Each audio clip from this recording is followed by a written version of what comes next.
21 Burnside Avenue.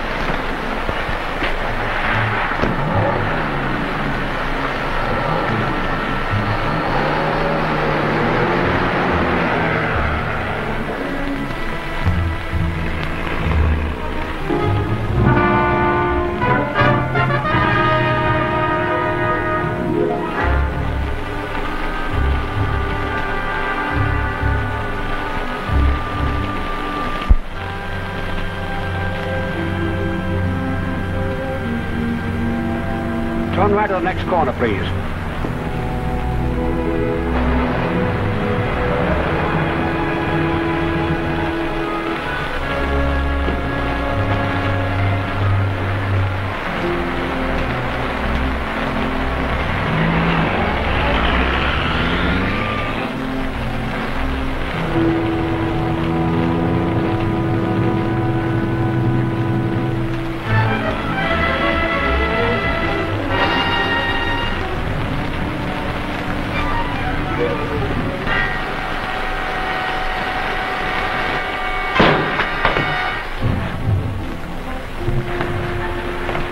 Nayland Smith!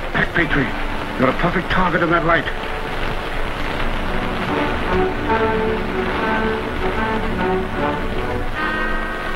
A dacoit knife.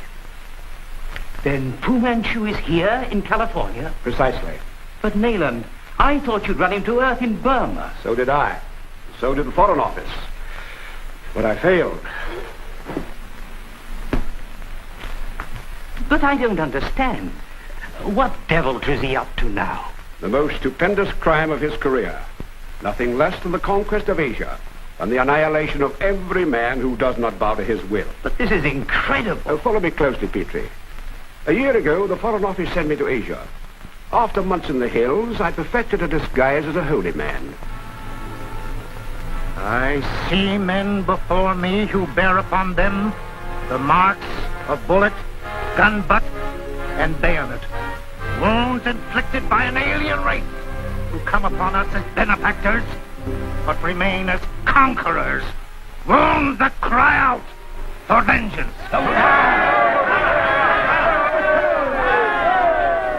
Your fathers have told you, as their fathers told them, that a new leader would rise among you.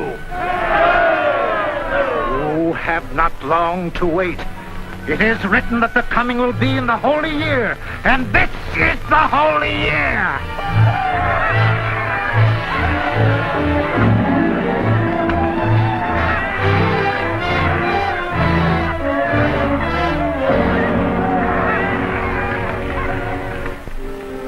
And that sort of thing is going on from the Neahala Mountains to Branipur.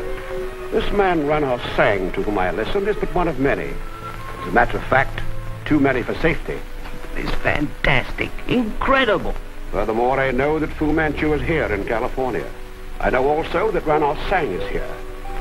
Here to confer with the most sinister secret organization in the world, the Sci-Fan.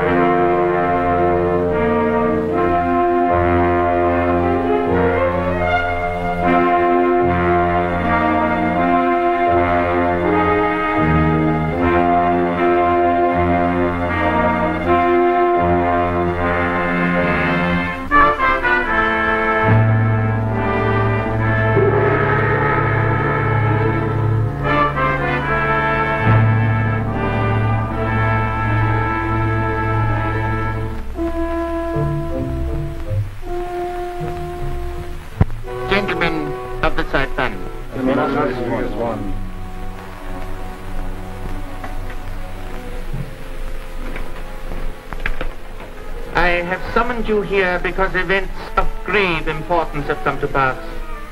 But before I discuss these matters, I want you to hear from Rana Sang. Illustrious one, those things which you instructed me to do have been done. There is increasing revolt in the hills. The people await impatiently the appearance of the scepter. I have promised that the sacred scepter will appear during this, the holy year. Each day brings us closer to the tomb of the great Khan. But I thought Sir Lionel Barton's scroll gave us full direction to the tomb. Translation of the Barton scroll shows that it is but one of three. Until we possess them all, the location of Genghis Khan's tomb will be hidden from us. The illustrious one know where these other scrolls exist?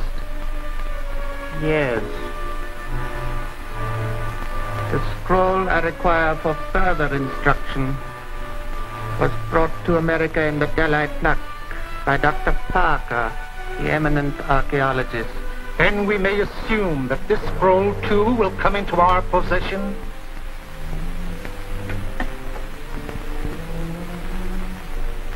I move against Dr. Parker tonight.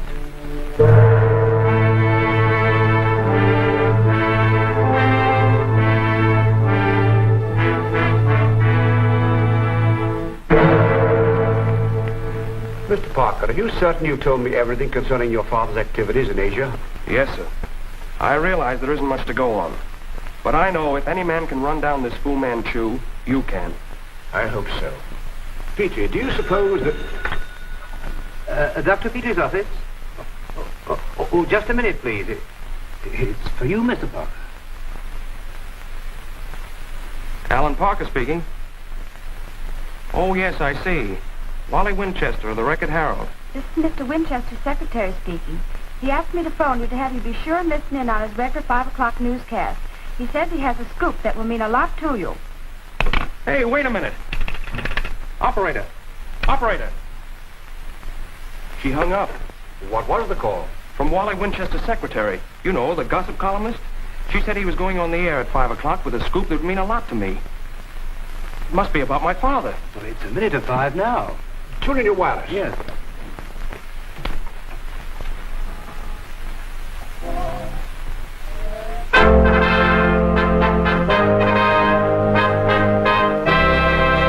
Attention, Mr. and Mrs. Reader of the Record Herald. This is Wally Winchester, your ace reporter with spot news from the hot spots of the world. Attention, members of the local police. Attention, agents of the FBI.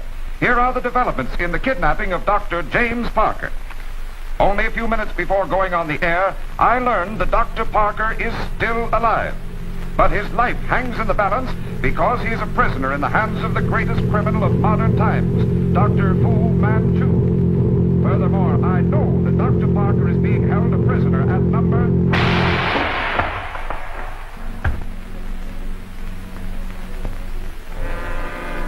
Get rid of that radio station, Petrie.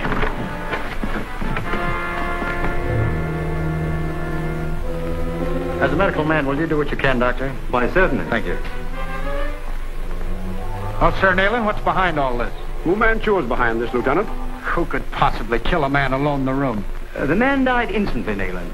Poison acting directly on the brain, I should say. There's not the sign of a wound. I see. Just as I thought. See that mark on his throat? Oh, yes, of course. Probably a bit of shading lather. It's what remains of one of Fu Manchu's gelatinous darts. Gelatinous dart. Precisely. Do you mean a poison dart that disintegrates in a matter of minutes? Yes. The body heat which remains after death absorbs it. But how was it fired?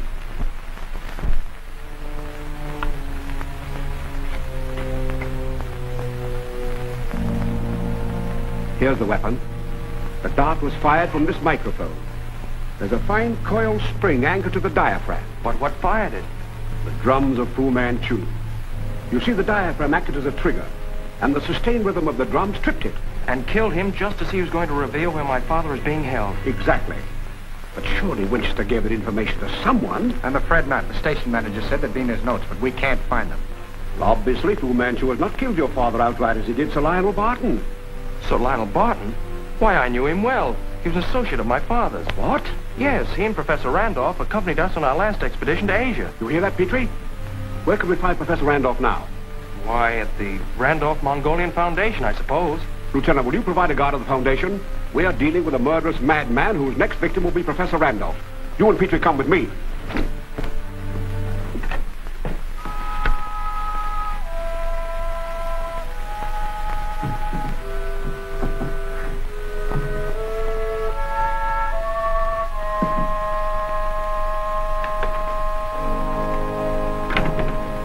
What is it, Blake?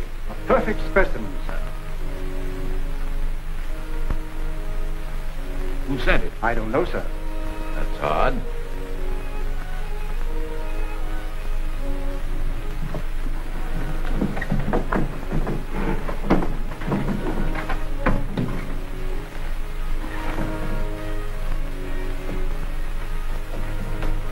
That's peculiar.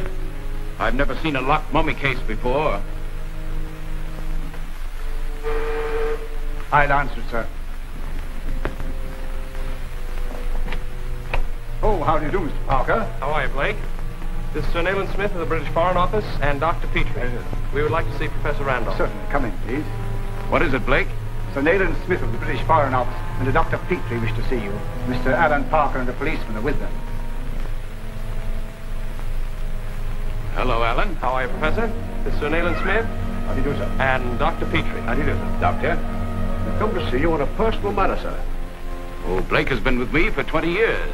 What is it, gentlemen? It concerns your safety, Professor. And you're in as great danger as were Dr. Parker and Sir Lionel Barton. Why, only last night, Nayland barely escaped death at the hands of a dacoit. Dacoit? What is a dacoit, Sir Nayland? One of Fu Manchu's men of murder.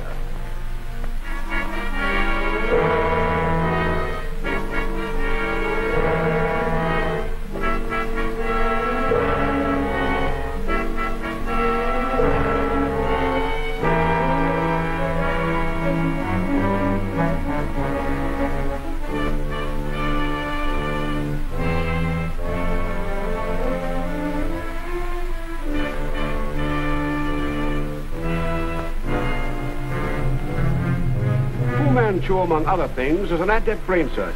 By operating on the frontal lobe, he kills that part of the mind controlling the will. Thereafter, anyone so operated upon becomes his abject slave. Horrible. Yes.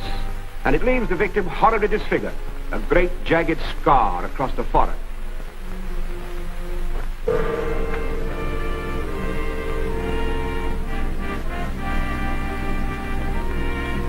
We must capture Professor Randolph. He is to be taken alive and brought to my illustrious father. Remove him in the mummy case in which I was brought here. In view of what you tell me, Sir Nayland, perhaps I should... Sergeant.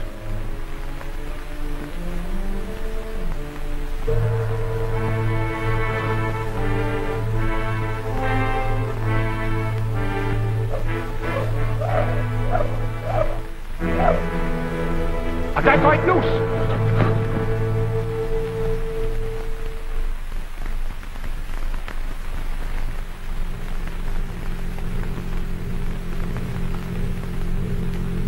Drums of Fu Manchu.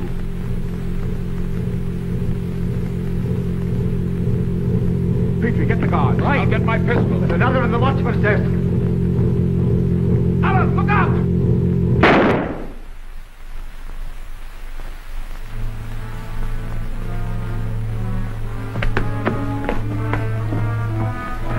A dacoit! We can get the gun this way, Sir Nayland.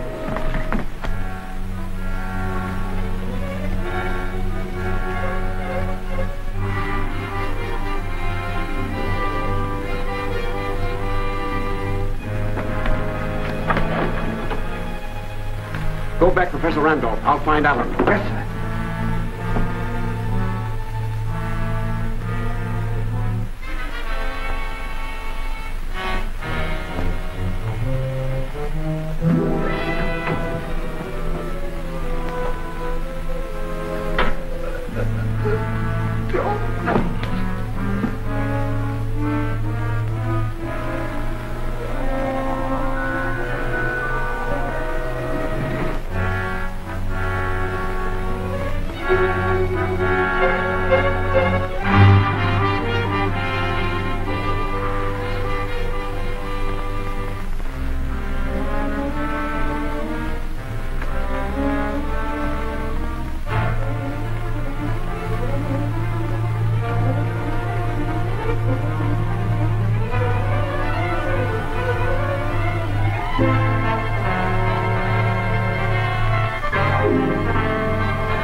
no. Professor Randolph! Professor Randolph!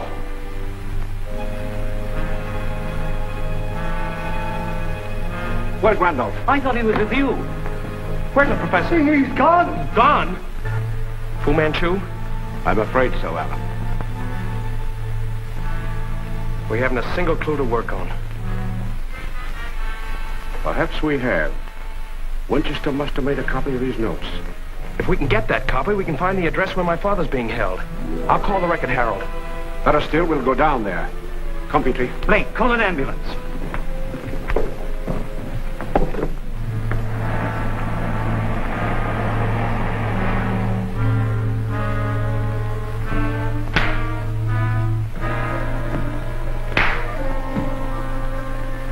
It always moves me deeply to see two old friends meet. I trust you will remember that it was I who brought you together. Tell me, gentlemen, have you changed your decision concerning the Delight plaque? Why do you want the plaque? Since we are, in a sense, brother scientists, I do not mind telling you that the Delight plaque is one of the keys to the lost tomb of Genghis Khan. Greater reason why we refuse to surrender it. Then I must resort to sterner methods. Will you step this way, gentlemen? An ingenious device invented by the Emperor Lota Pai, a kindly soul and a great student of human nature. It is called the Seven Gates to Paradise. A body, let us say yours, Professor Randolph, is strapped in. The first gate is opened and some of my small, hungry friends are permitted to join my guests. I have had guests who have successfully passed 3 of the gates, but not one has ever come through the 4th. Perhaps you will be more fortunate, Professor Randolph. Are you? It's no use, Jim. What this murdering swine Enough of this.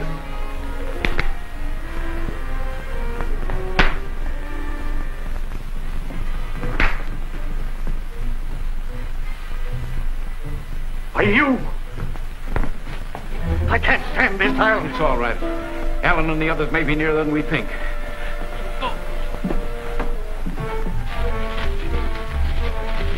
Just another letter to a contributor. Here it is. Furthermore, I know that Dr. Parker is being held... That's it. That's what Winchester was saying when he was killed.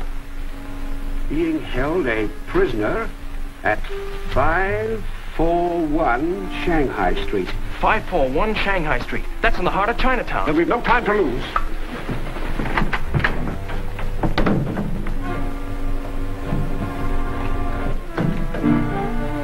For the last time, Professor Randolph, I ask you to surrender the Delight plaque.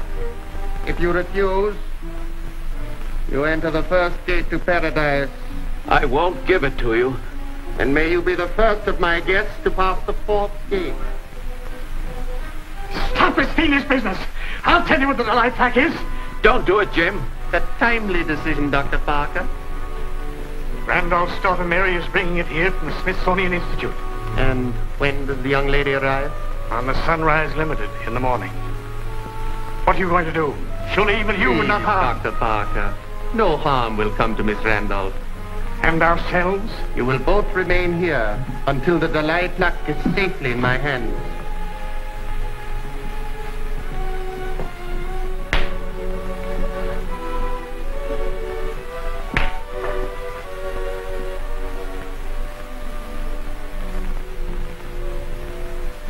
Follow Suee. Attend me carefully. Yes, illustrious father. The Delight plaque is on its way west with Randolph's daughter. You must get it tonight. But will they not see your hand in this? The train upon which she rides will be destroyed after we get the plaque. An unfortunate accident. Assemble my dacoits and prepare to leave at once. There is much to do.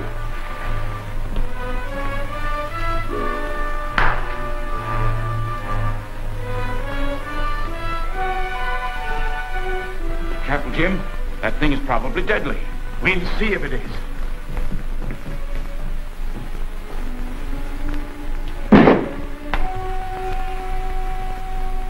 There's no escaping this place. Well, our only hope is that Allan may locate us.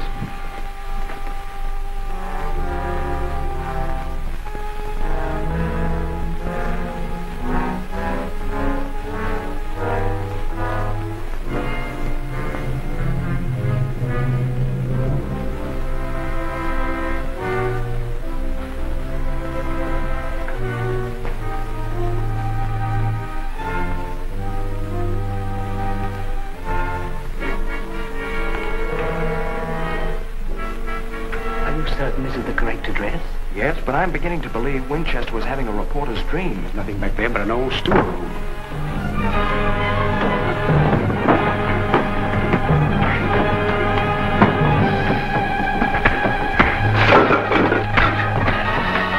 This way!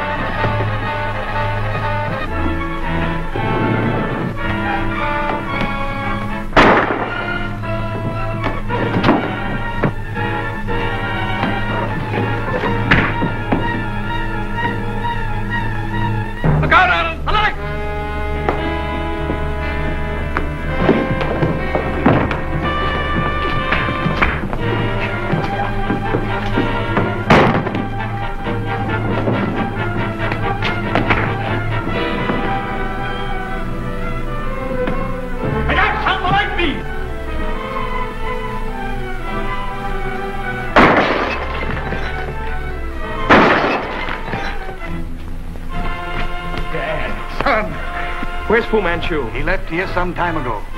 But we've got to stop him. He's after marrying the Delhi plaque.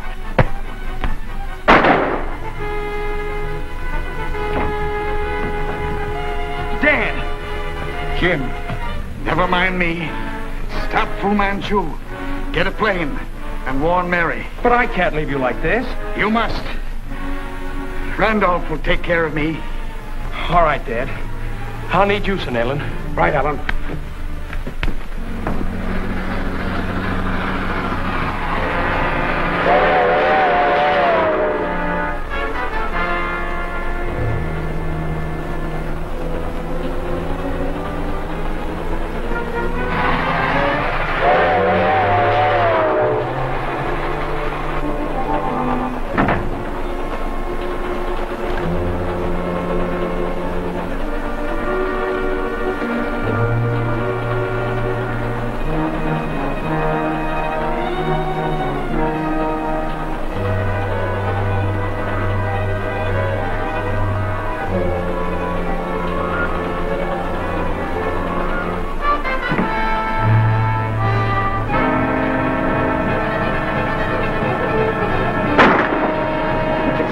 Gunshot, Tom.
Illustrious Father, the switch is open. Both trains are on the same track, and when they meet, the Sunrise Limited will be but a thing of twisted metal.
Illustrious Father, the switch is open. Both trains are on the same track, and when they meet, the Sunrise Limited will be but a thing of twisted metal.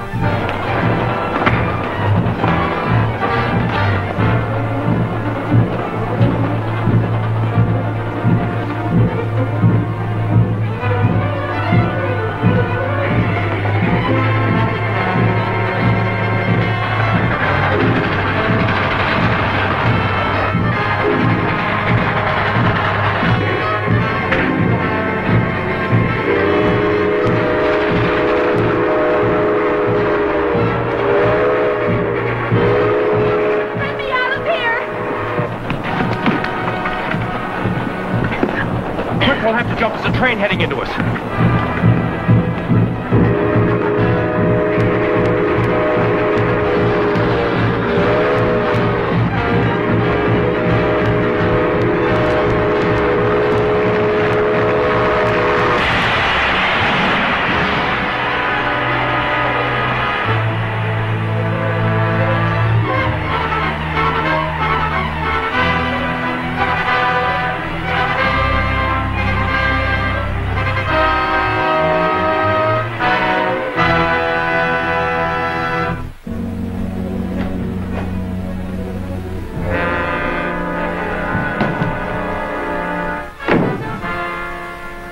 allowed the Dalai plaque to fall into the hands of my enemy, Sir Nayland Smith. Illustrious one! Silence! You know the fate that awaits those who fail me. Illustrious one!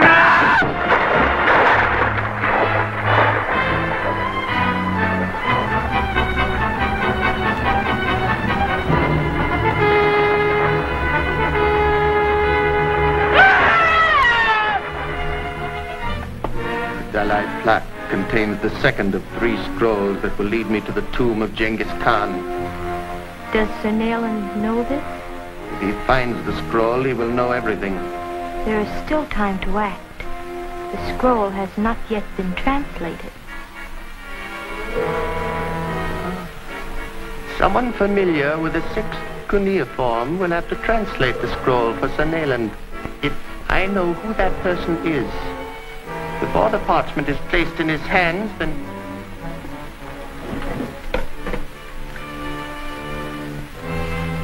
Lokai.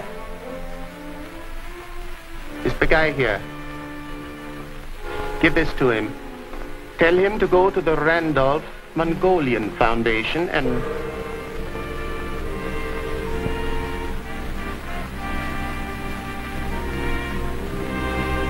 And you say Mary is in no danger? No, sir. Just shaken up a bit. And fortunately for us, Fu Manchu did not get the Dalai plaque.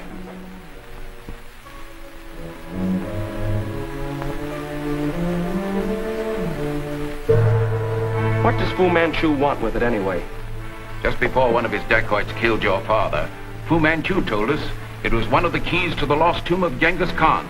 In some way, the plaque concerns his plan to gain control of a vast and immensely rich section of Central Asia. It must have about it some information we haven't as yet discovered. Unquestionably related to the sacred scepter of the great Khan. Precisely. Genghis Khan's scepter was in tune with him. And without it, Fu Manchu cannot fulfill the prophecy of the Holy Year. Dr. Parker made a translation. While I don't recall the exact wording, I can assure you it was nothing unusual. I see.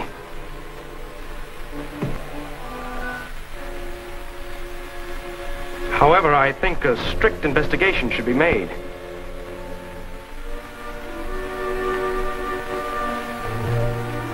Would you carry on, Professor? In general, to what do the hieroglyphics refer? To the reign of Genghis Khan, or to be more exact, to his death.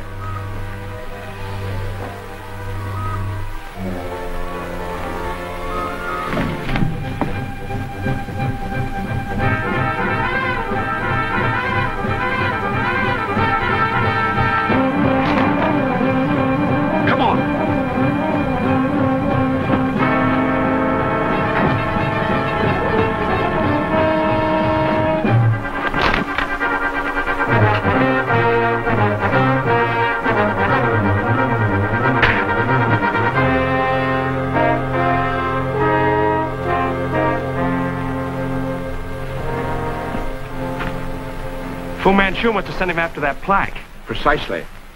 Let's take him upstairs.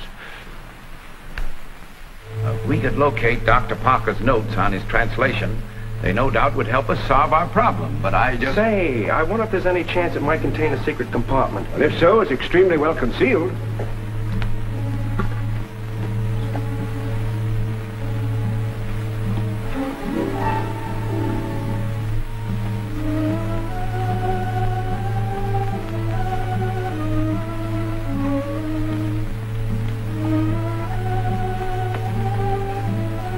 The eye is loose.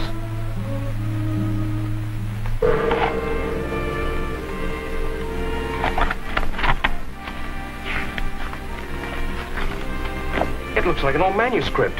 It's a papyrus. Can you translate it, Professor? No, it's beyond me, but I know someone who can. Me Madison 1121. Dr. Humphrey, please. Good morning, Professor. What may I do for you? I have a 3rd Dynasty Mongolian papyrus I'd like you to decipher. I'll be glad to translate it for you. Bring it over this afternoon. Thank you, Doctor. About 2. Who is Dr. Humphrey? He's the curator of the Mongolian Division of the International Geographic Society.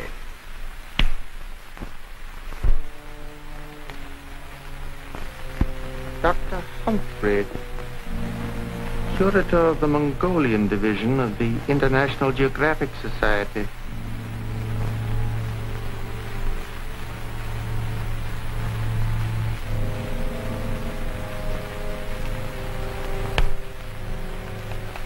For Dr. Humphrey. Do you have any curios of the same dynasty? Yes, several. Would you like to see one? If I may.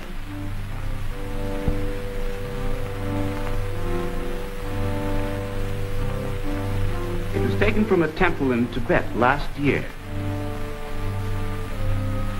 Exquisite. An important piece? No, one of the lesser idols, but perfect in every detail.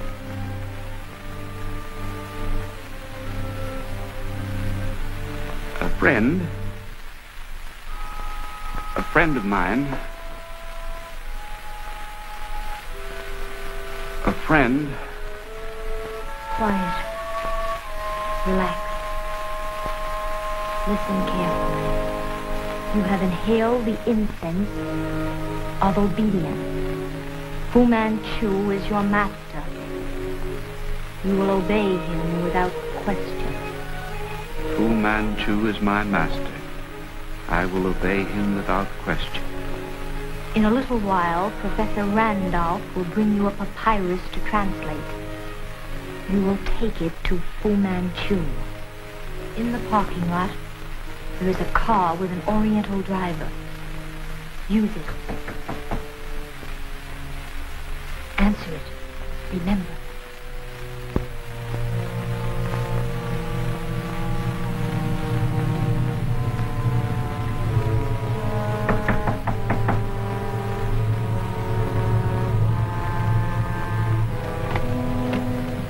Oh, Dr. Humphrey. Good afternoon, Professor. Allan, come in. Sit down. We believe this refers to the lost tomb of Genghis Khan.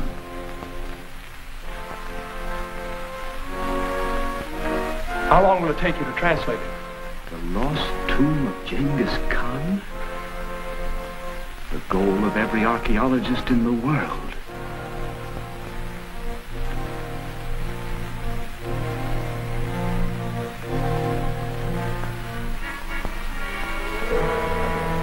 Doctor, how long will it take you to translate it?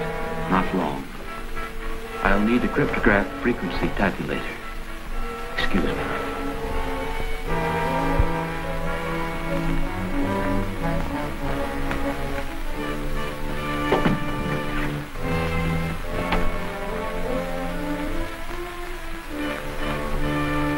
Musty sort of a place.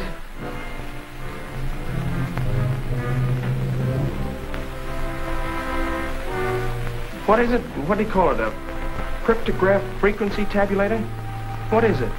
Just a large blackboard for the registration of the frequency of letters. I'll help him carry it in.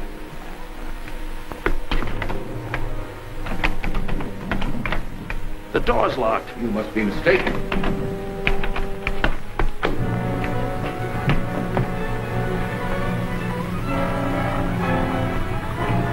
Something's wrong.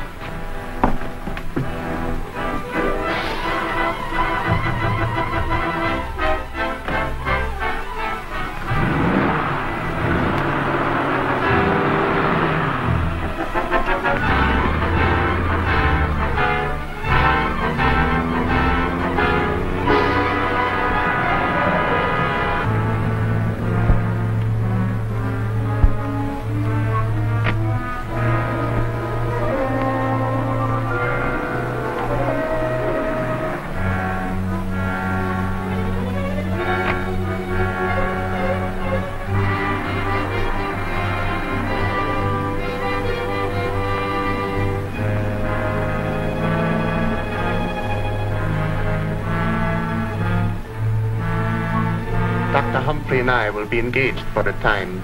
See that we're not disturbed.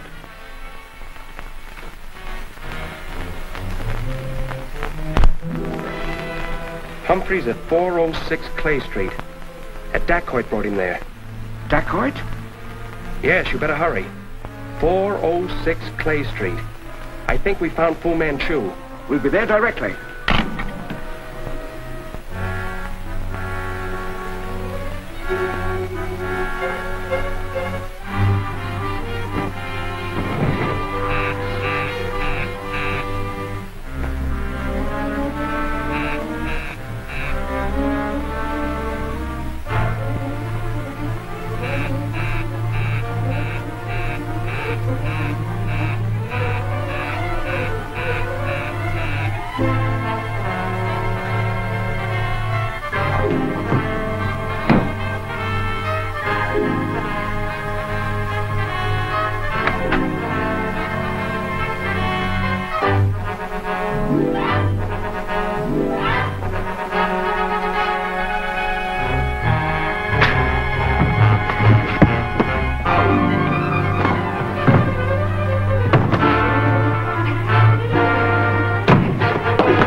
I'll take that.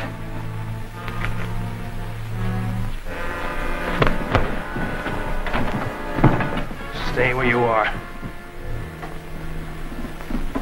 I should kill you. But in this country, we believe in letting the law take its course. The law you mentioned, Mr. Parker, clearly indicates that a man is held innocent until proven guilty. Sir Nayland Smith alone has enough evidence to hang you. Stand up.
Don't move.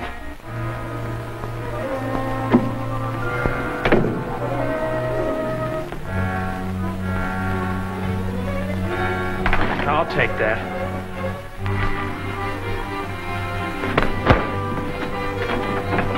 Stay where you are. I should kill you. But in this country, we believe in letting the law take its course. Stand up.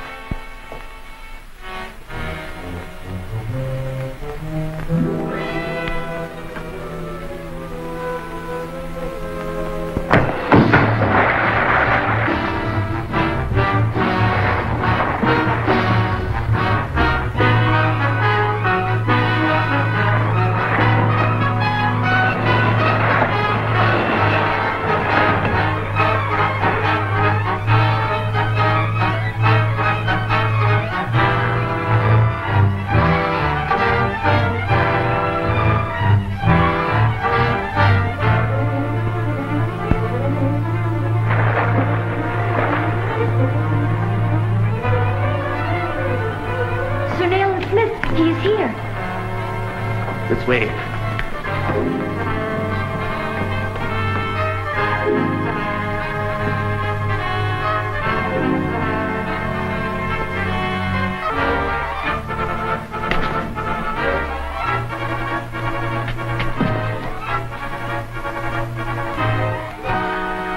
chance of getting through from this side. Come on.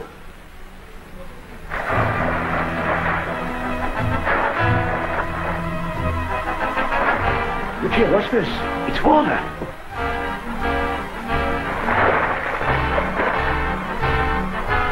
Must be a control switch somewhere close by.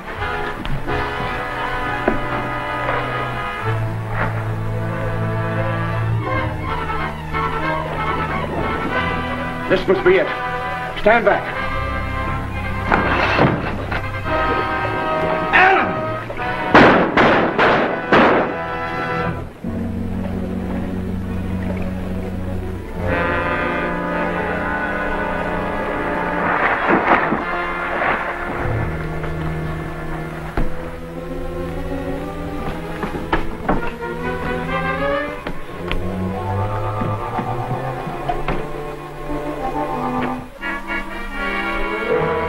Nasty spot for you, Allen. Yes, and if it wasn't for you, I'd probably still be in there. Did you get the Delhi scroll? This is one time we got the better of Fu Manchu. Humphrey! Are you all right? Yes, just a trifle dizzy, though. Allen, get a chair.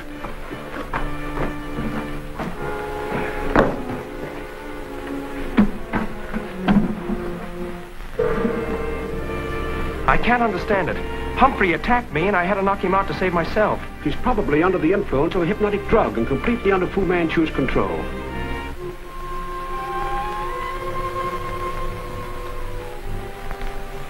In the 45th year of the dynasty Chang, I, Hulagai Khan, am prepared to join my illustrious ancestor, the mighty Genghis Khan. My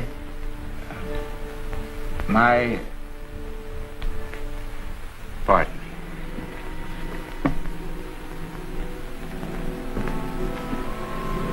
This must be one of the scrolls telling of the location of the lost tomb of Genghis Khan. It is. Without it, Fu Manchu cannot possibly find the sacred scepter buried with the great Khan.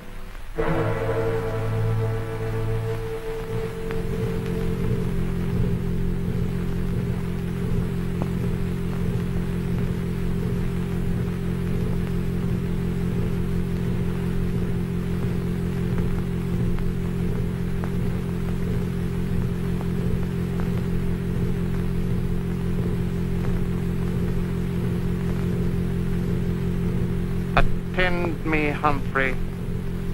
Attend me carefully. Fu Manchu is your master. The drums. The drums. They're saying things. Don't you hear them? He's still feeling the effects of the drug. It'll soon pass.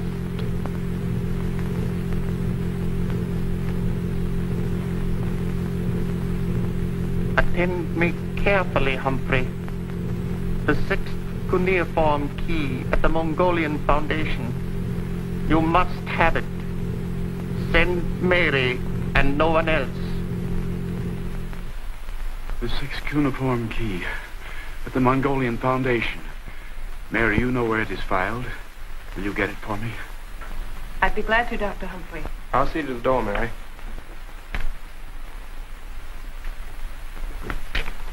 Goodbye. I'll be back shortly. Oh, Mary.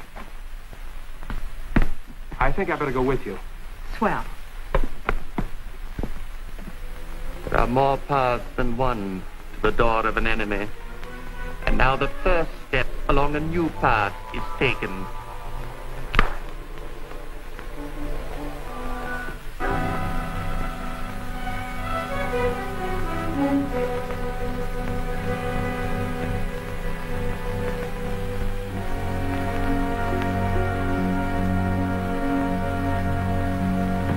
The light switch is by the other door. This place gives me the chills. I'm always expecting one of those mummies to start walking around. What is it? Over there. There goes your prowling mummy.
This isn't just another trick of Fu Manchu's, is it? One never knows.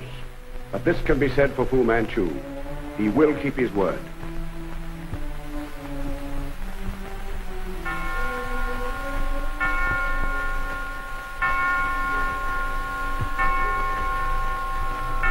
Someone's coming this way.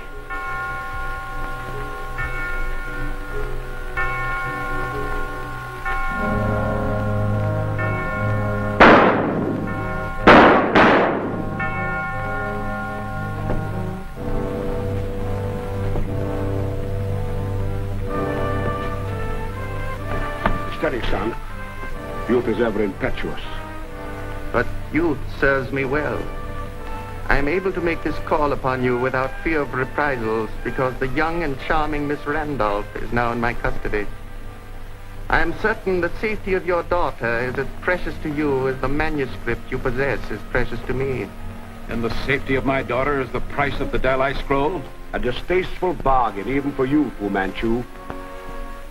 May I have a word with my friends?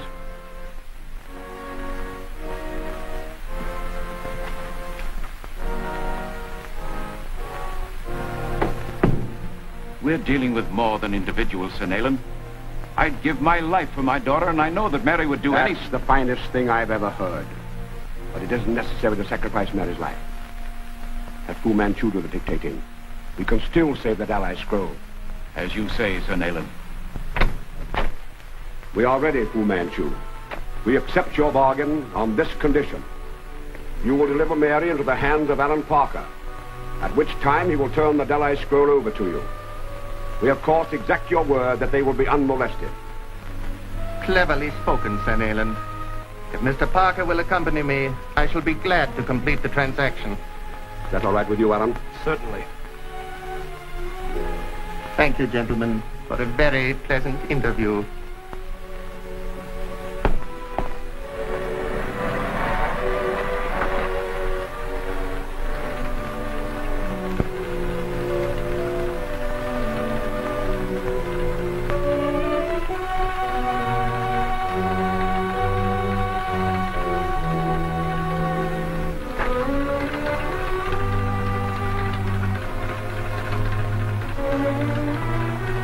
Please.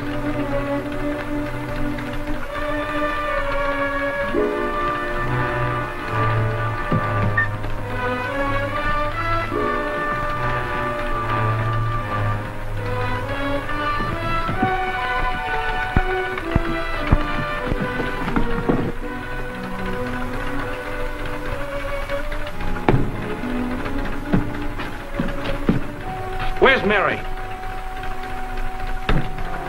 Miss Randolph is here, quite safe. Take off.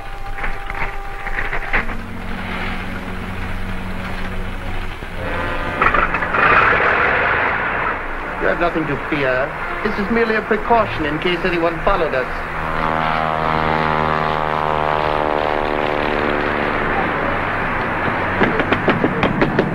Help! Your friend seems to be getting a little impatient.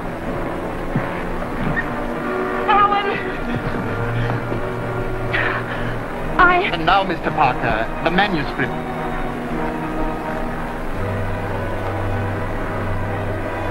Where are you taking us now that we've kept our promise?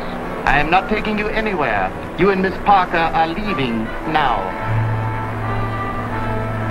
It will be quite safe once you put these on. Master! Master!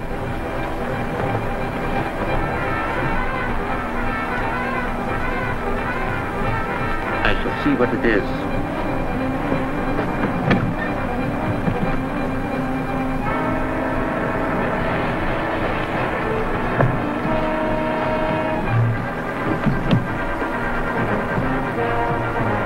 Take off that parachute.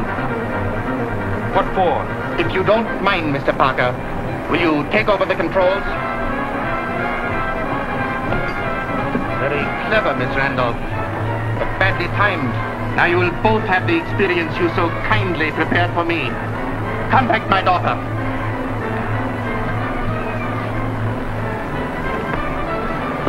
Three KRD, calling 3 FLS.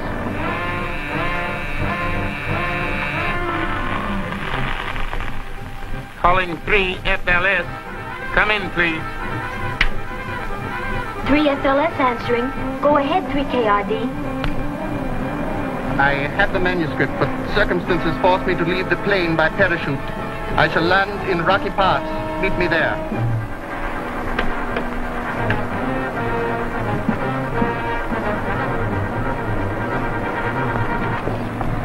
May I remind you that among my people, honor is a sacred thing, and those who defile it can expect no mercy.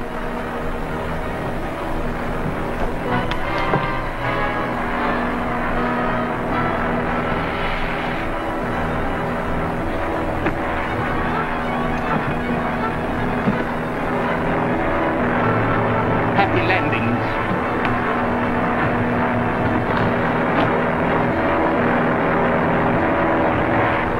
Mary, see if there are more parachutes.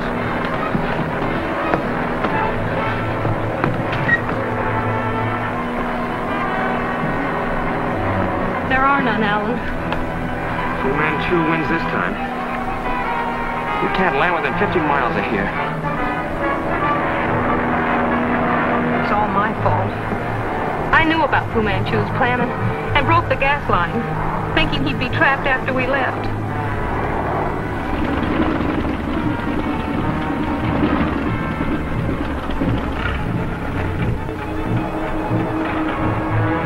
We've got one chance.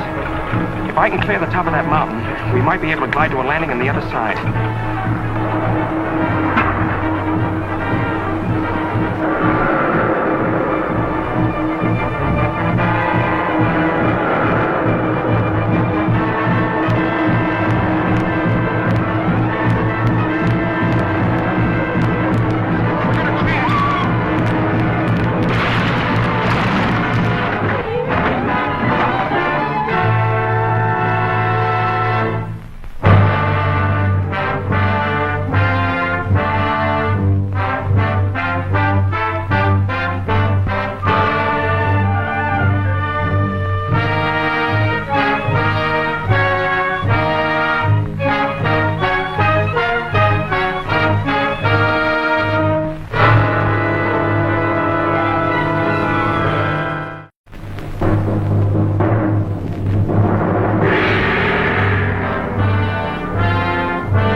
Take off that parachute.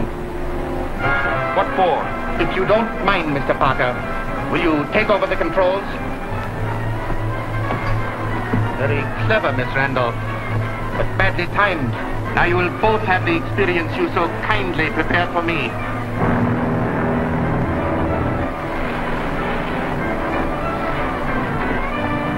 May I remind you that among my people, honor is a sacred thing, and those who defile it can expect no mercy.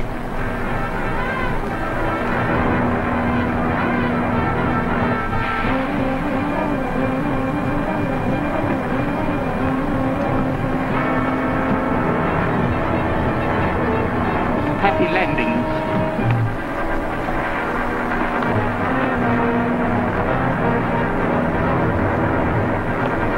Fu Manchu wins this time. We can't land within 50 miles of here.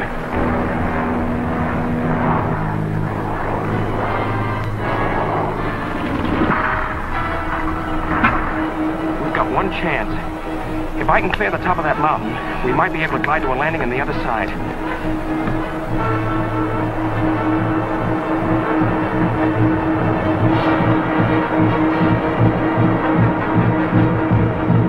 We're gonna crash!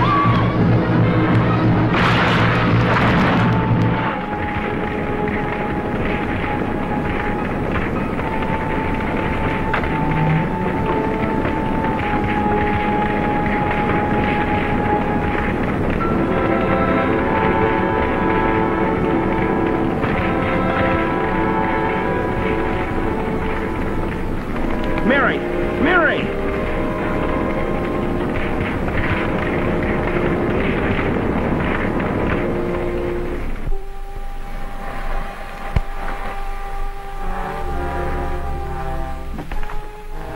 Did you get the Dalai scroll? Yes, there was no difficulty in spite of the last-minute change in our plans.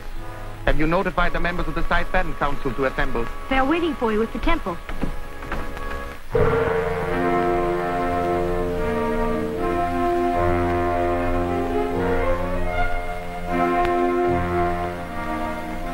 Gentlemen of the Hytten.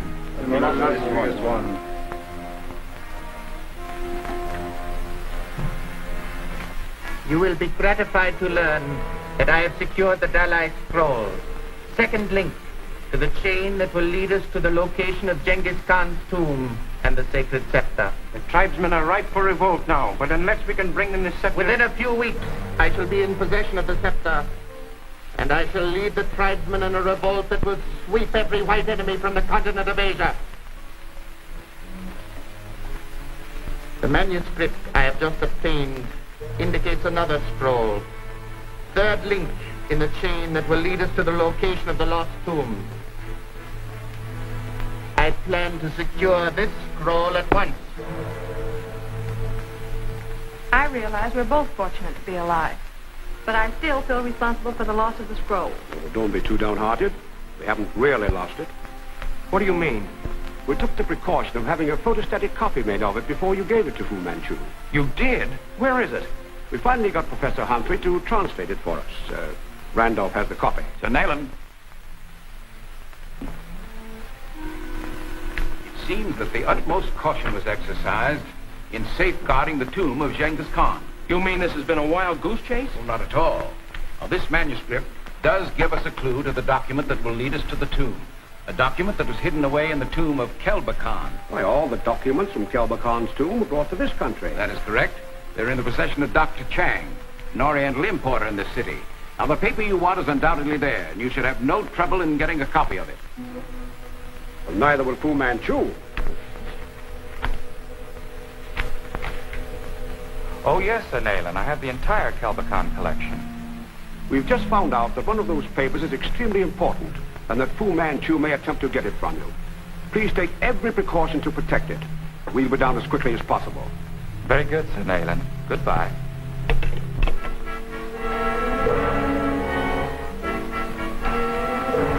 I see we arrived just in time, Dr. Chang. Please get me that Kellard Khan document at once.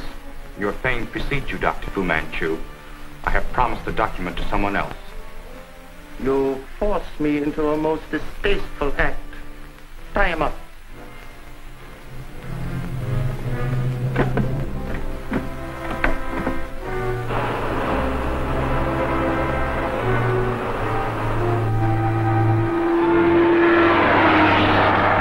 Quite an ingenious device, don't you think, Dr. Chang?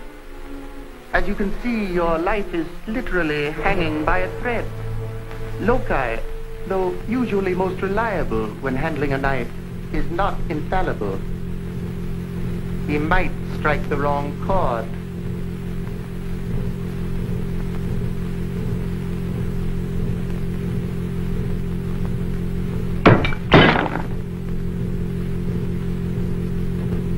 And now, dear Dr. Chang, kindly oblige me by telling me where this document is.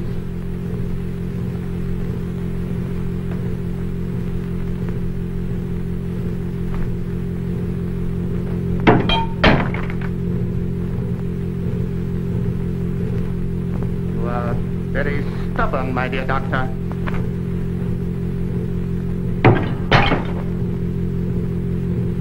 This is your final demonstration, Dr. Chang. Are you still not convinced that I will stop at nothing to get that document?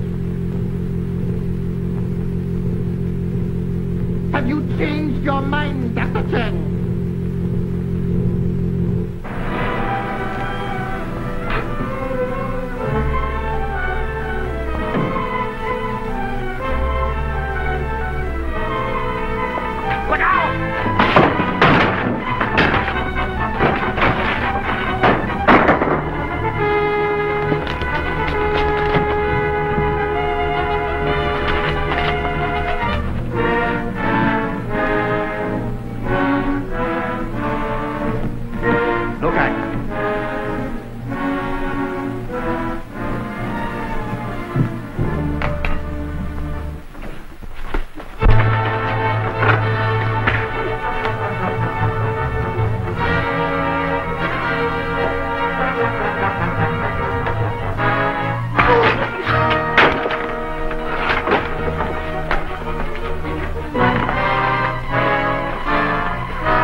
Manchu must be up there.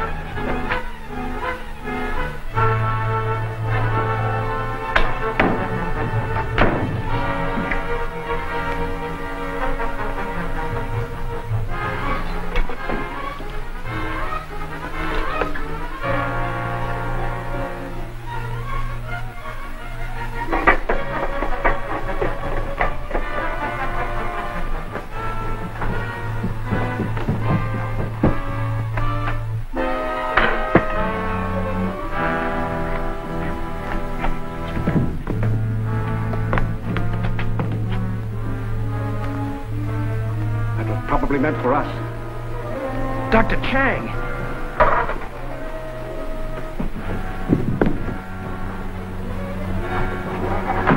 He's getting away! It's too late to stop him now. Let's take care of Dr. Chang. May we see the document now, Dr. Chang? Certainly. But it won't be necessary. I am thoroughly familiar with its contents. Splendid. What does it say? It refers to an inscription in the Temple of the Blind Dragon, which can only be translated with the addition of the Kardak segment. The Kardak segment was taken from the temple and brought to this country. It is now in the possession of Mr. Ezra Howard at his country estate in Sonoma. I'll call Mr. Howard at once. I'm afraid that is impossible. Mr. Howard is very eccentric. He lives like a hermit on that estate and allows no phone. We can still drive up there. Right.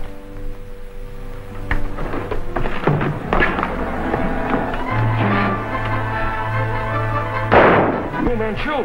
We'll contact you later, Dr. Chang.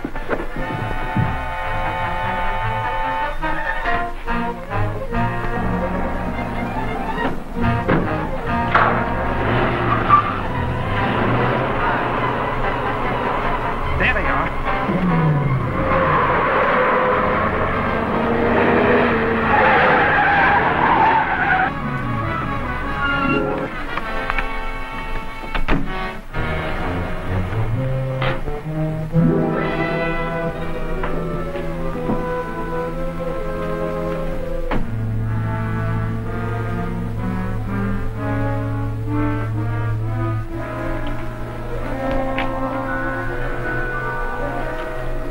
They must have gone in up there.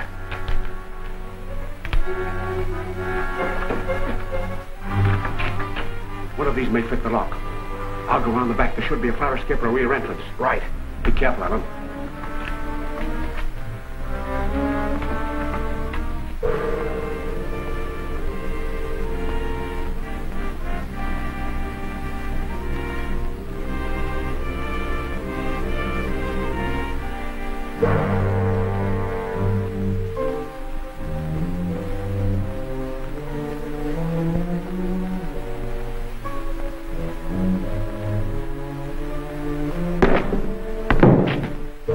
Turn around. This is indeed a surprise, Mr. Parker.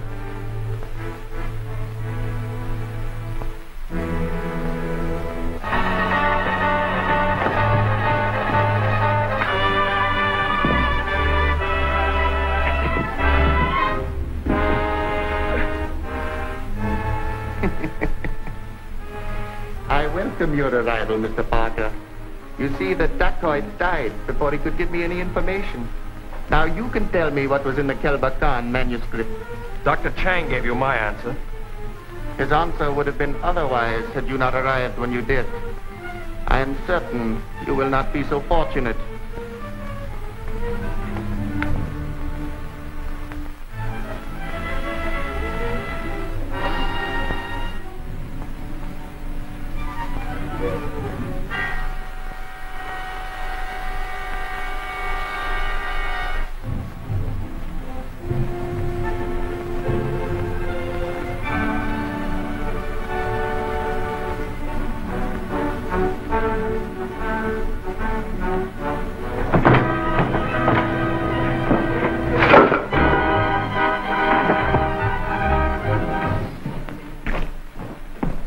I have a number of Oriental devices for extracting information from stubborn witnesses.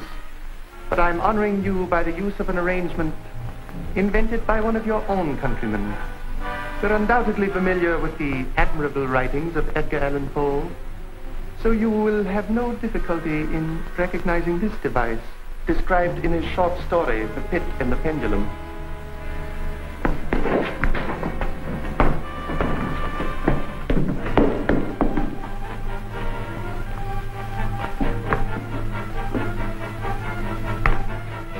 When you see how effectively this machine works, you will, I trust, be persuaded to give me the information I require.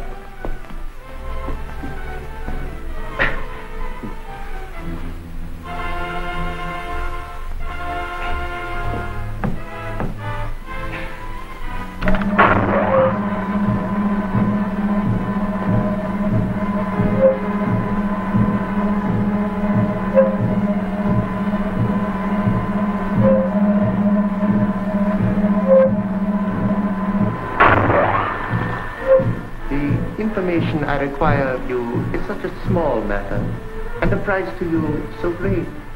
I am certain you will see the wisdom of changing your decision.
information I require of you is such a small matter, and the price to you so great. I am certain you will see the wisdom of changing your decision.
Release that man.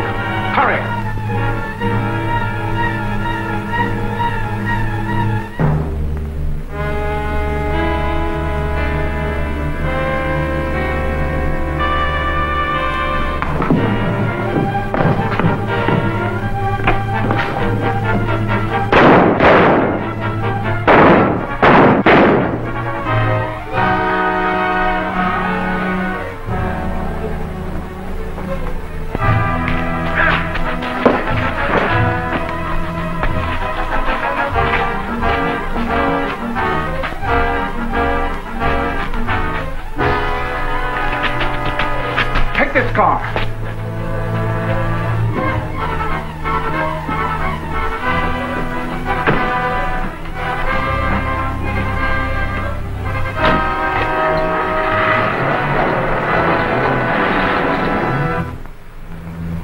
Stop at Randolph so we can tell them what we learned from Dr. Chang. Right.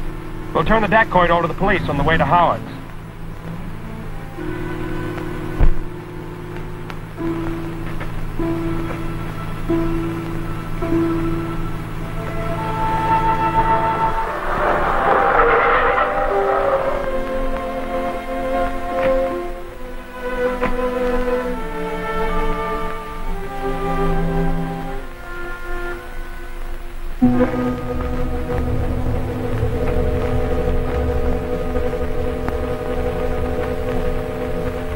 Then the final clue to the lost tomb of Genghis Khan is on the altar stone in Mr. Howard's collection? Yes, my dear.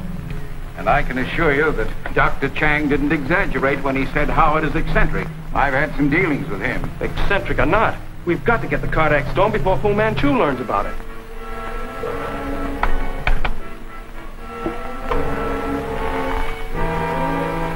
Dalla Ro, calling illustrious one.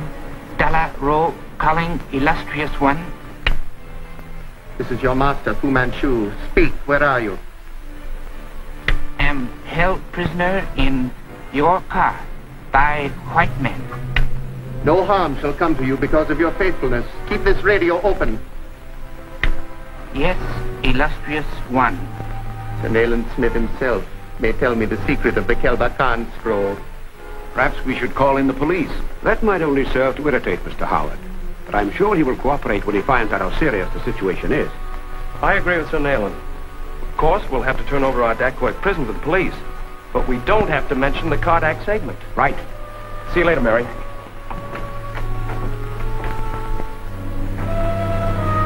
It's very fortunate that we discovered the location of the altar stone before Fu Manchu. If the sacred scepter of Genghis Khan ever falls into his hands, he will have unbelievable power over the natives of Asia. He must be mad to believe he can make himself dictate of so vast an empire. Not as mad as you think. He knows the legend of the Holy Year, and that the natives are expecting the coming of a Messiah. If he gets the scepter, he will be that Messiah.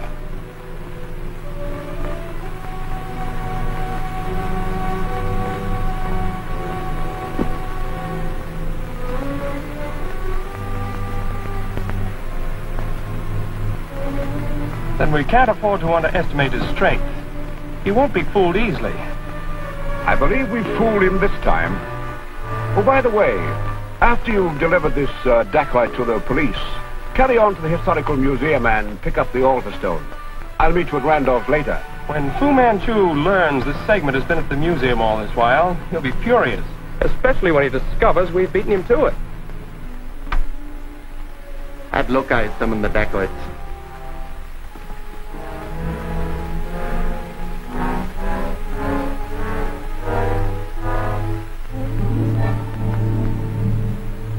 I've arranged everything, Alan, everything.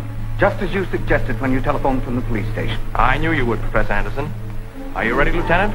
Ready, willing, and able, Mr. Parker. Well, what are we waiting for? Come with me. It's in my office. You go out and keep the boys out of sight. I'll stay here with Tommy. If nothing happens, we trail Parker, understand?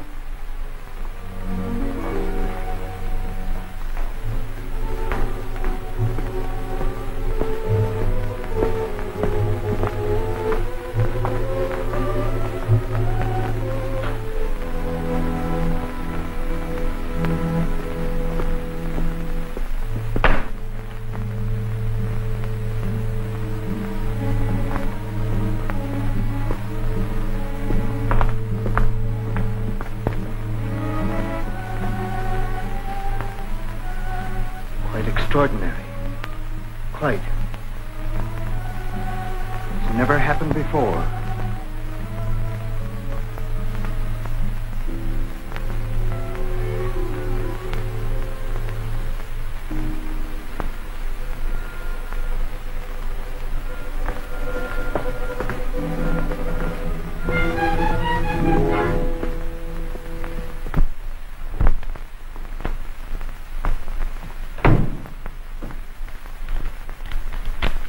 Feels like it might be a brick. That's exactly what it is. And now, Alan, do you mind explaining this mystery? Not at all, Professor Anderson. We have reason to believe that we've tricked Fu Manchu. Why, he chases me, thinking I have the Kardak segment. Smith is on his way to Ezra Howard's country estate to get the genuine Alderstone.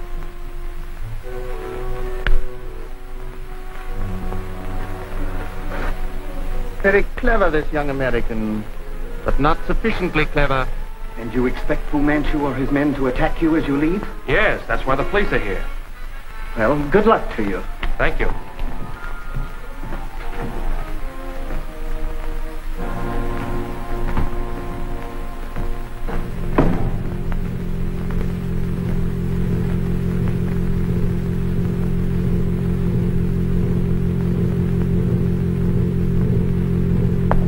What is it? The drums of Fu Manchu.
Thanks a lot, Lieutenant.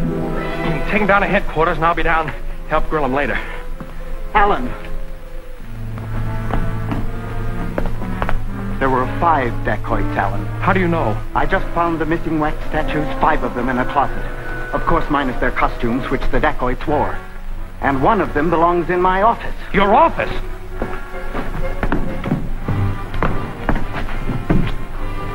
It was a dacoit, all right. He went out that window. He won't lose any time in telling Fu Manchu about Howard. You can use the phone. No use. Howard refuses to have a phone installed. I've got to get to Smith.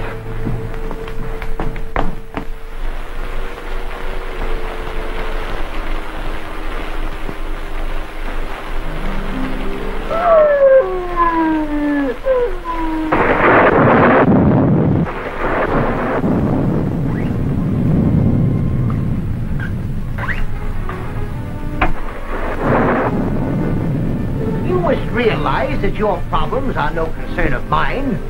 You will have to be content with an examination of the cardiac segment here. Under no circumstances will I permit it to leave my possession.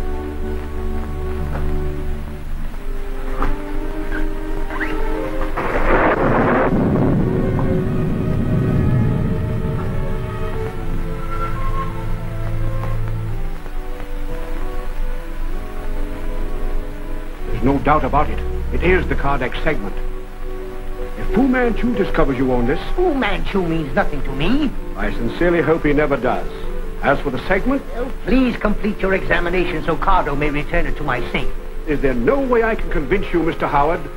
To you, this is just another curio. But to the tribes of Asia, it unquestionably means the difference between a disastrous war and peace. Perhaps a drink will help your disposition. Thank you. Cardo, mix one of my special drinks for Sir Nayland.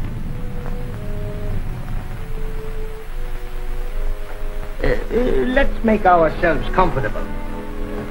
Your warning amuses me, but I don't fear the Fu Manchus of this world. My house has been built especially to thwart them. But if Fu Manchu knew you had the segment, this is precisely the sort of night he would select to move against it.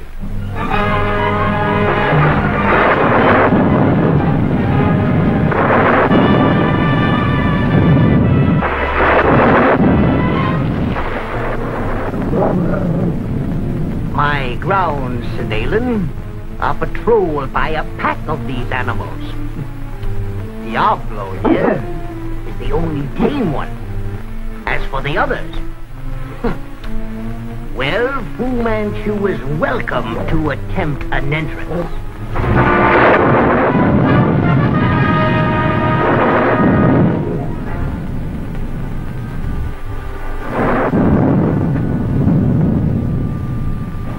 Fu Manchu has survived worse dangers.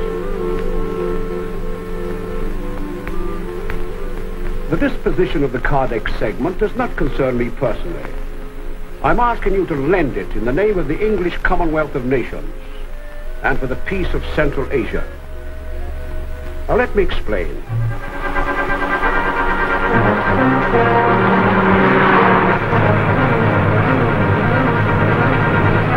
An interesting explanation, Sir Nayland. You know, nights like this exhilarate me. I am too vividly reminded of similar nights, Mr. Howard.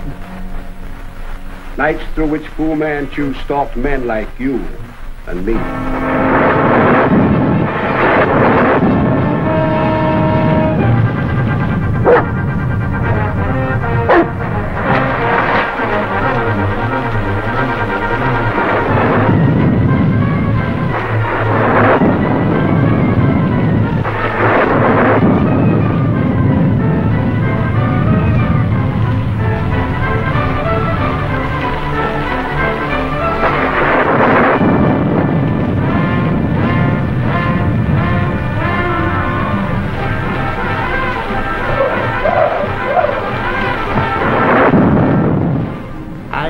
A decision. You may take the cardiac segment.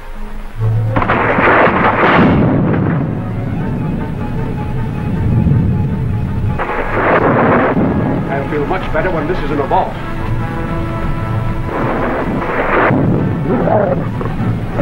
Seems to me I hear drums. The drums of Fu Manchu. His death signal.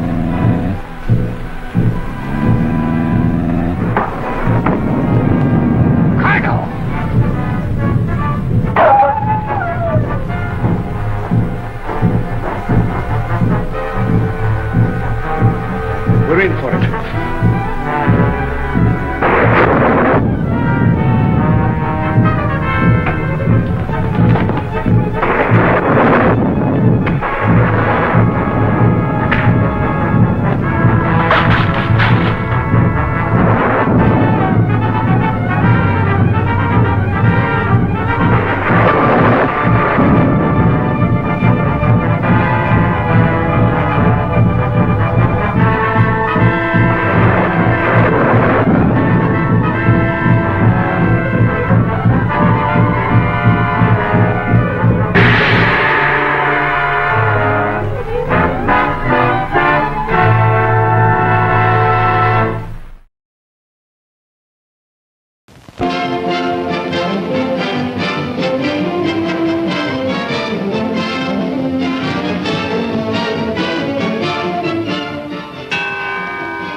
3 minutes till showtime.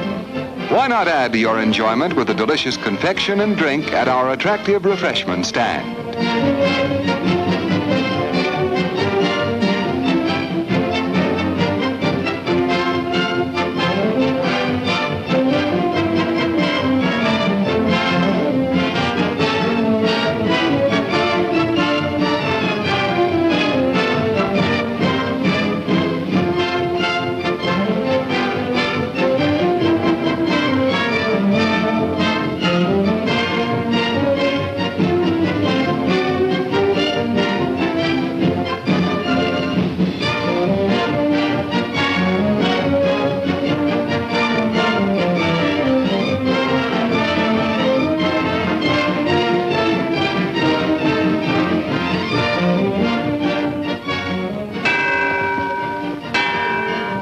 Minutes till showtime. Tempt your taste with the wide variety of mouth-watering snacks available at popular prices at our refreshment stand.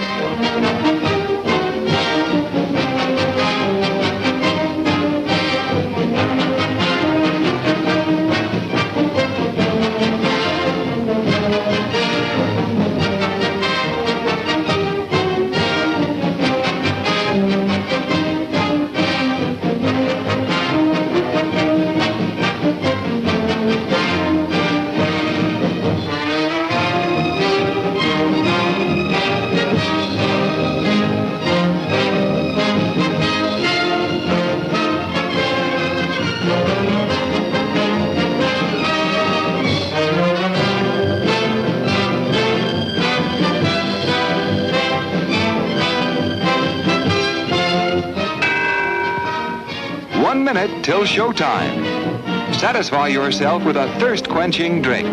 Your favorite beverage awaits you at our refreshment stand.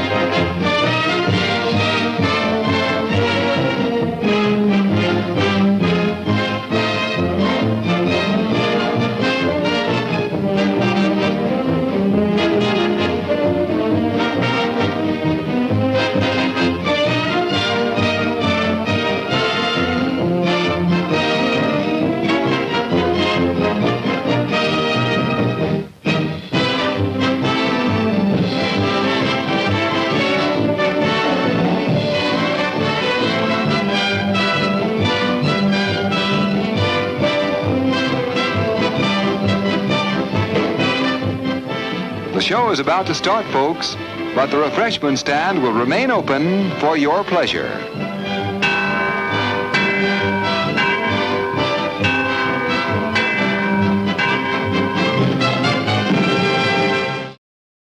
Here's a new taste treat. The corn dog. Plump, juicy wieners are dipped in a thick, golden Southern-style corn batter that seals in all their freshness and flavor. If you like hot dogs, you'll love corn dogs. Everybody does. Try a corn dog with your favorite beverage. At the refreshment corner now. Corn dogs.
decision. You may take the Kardec segment.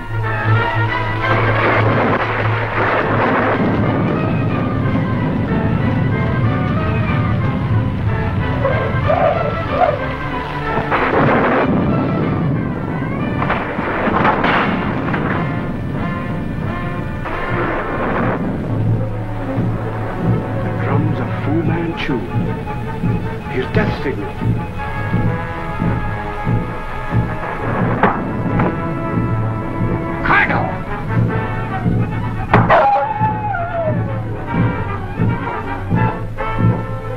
We're in for it.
Fu Manchu got away with the Kardec segment.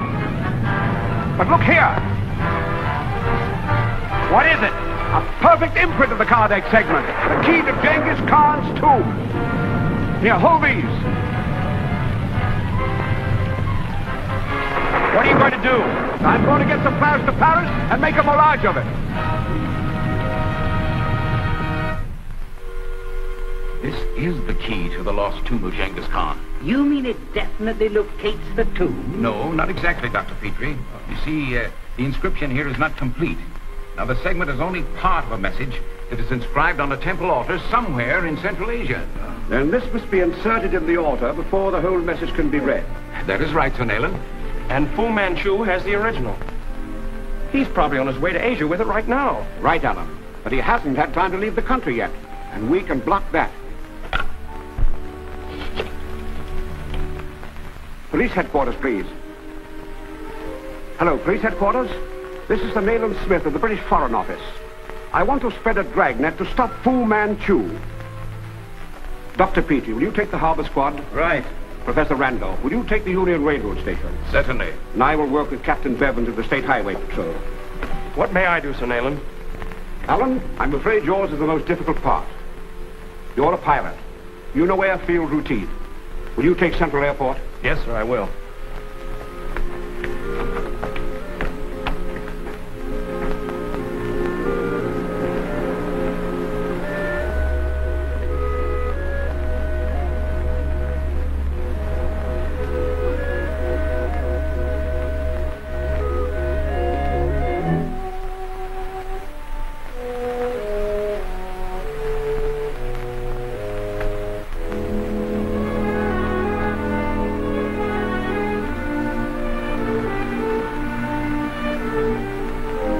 Illustrious father, this is your daughter. It is impossible to charter a plane. The men of the FBI are checking every movement. Sir Nayland has worked rapidly. Are you certain it is Allan Parker? Yes, illustrious one. He passed within a few feet of me, but fortunately I was not recognized. Listen carefully, fellow Suee. It is important that he see you. Yes, Father. I understand.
Welcome to my humble abode, Mr. Parker. Permit me to present Professor Kranz, the eminent plastic artist. What do you want with me? Just a slight favor, Mr. Parker. Your friend, Sir Nayland Smith, has made it necessary for me to, shall I say, borrow your face for a while. Tie him there.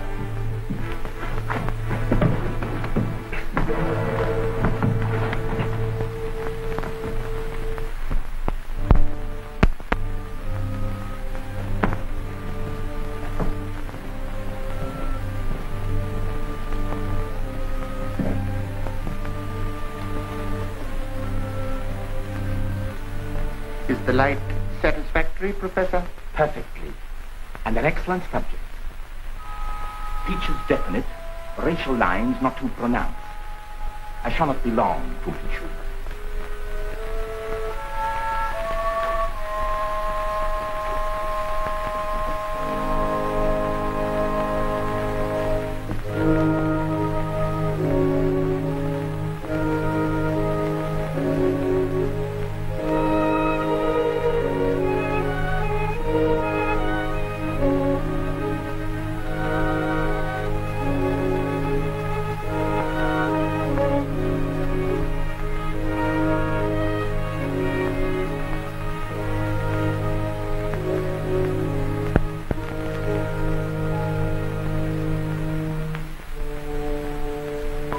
There, it is done.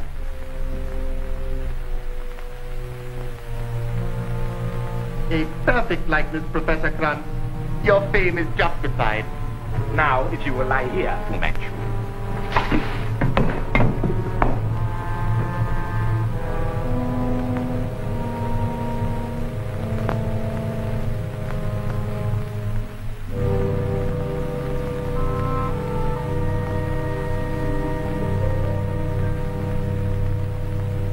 You may get up now.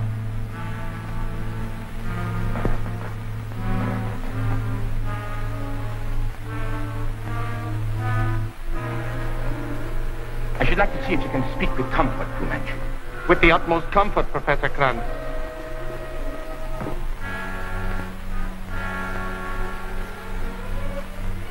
My dear Parker, I'm sure I would be accepted even by Sir Nayland Smith. Now. You'll never get away with it. Take off his clothes. Thank you, Professor. My daughter, Barlow Suee, will send you your fee. Good day, Doctor.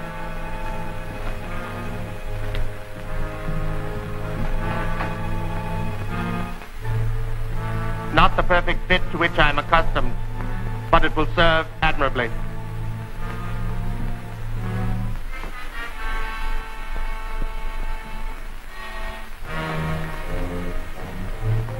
I'm forced to this action, Parker, because you might escape from here and tell of my deception. That would be awkward.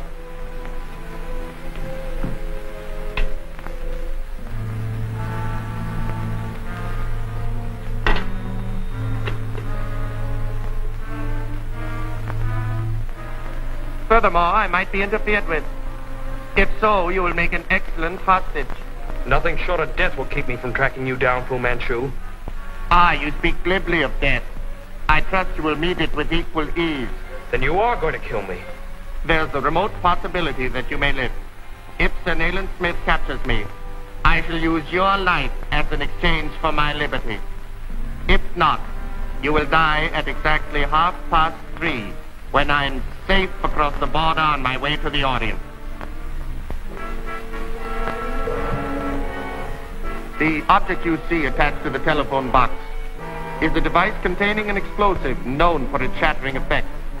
It will be fired when the telephone bell rings. I hope it rings now. Impossible. Only 2 people, my daughter and myself, know the number.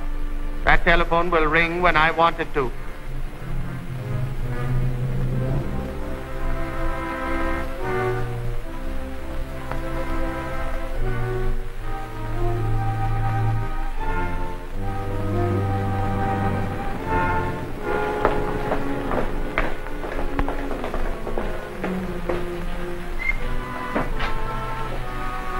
Here, boy.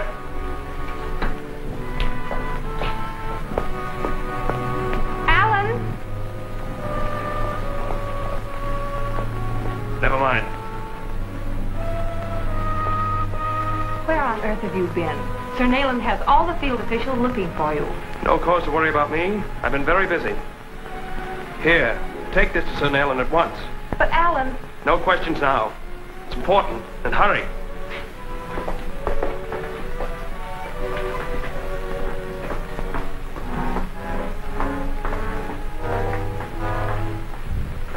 I can't understand it.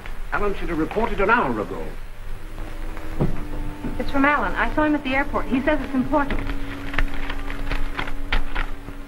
Call Gladstone 4453 at 3:30. Do not fail me. Alan. Wait a moment. It isn't 3:30, and this is not Alan's handwriting. What does it all mean? I don't know, Petrie, but we'll soon find out. Hello, operator. This is Sir Nayland Smith of British Foreign Office, and this is an official call. I would like to get the name and address of your subscriber, who has telephone number Gladstone 4453.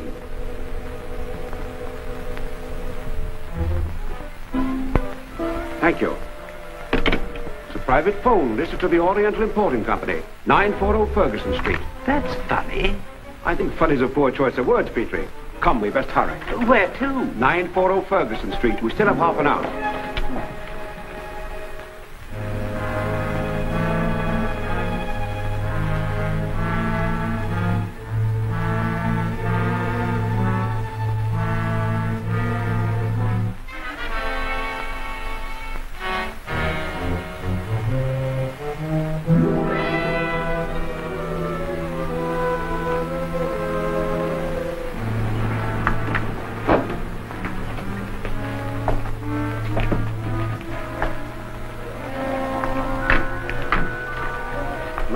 Is in the next block. We'll give the police a chance to surround the place, then move in. We'll locate a telephone, and at exactly 3:30, I want you to call that number and hold whoever answers in conversation. I'd call myself, but if it is Fu Manchu's place, he might recognize my voice. All right, Sir Nayland.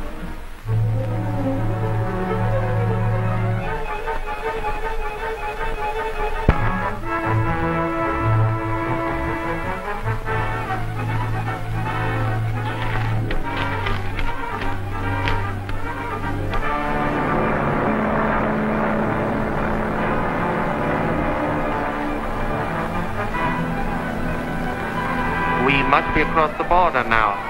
I can put in my call.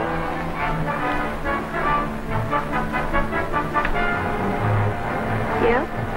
I wish to make a phone call. Certainly.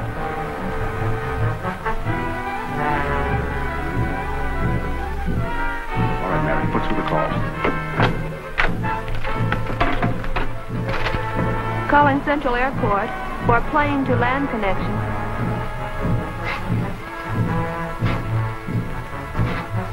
Get me Gladstone 4453.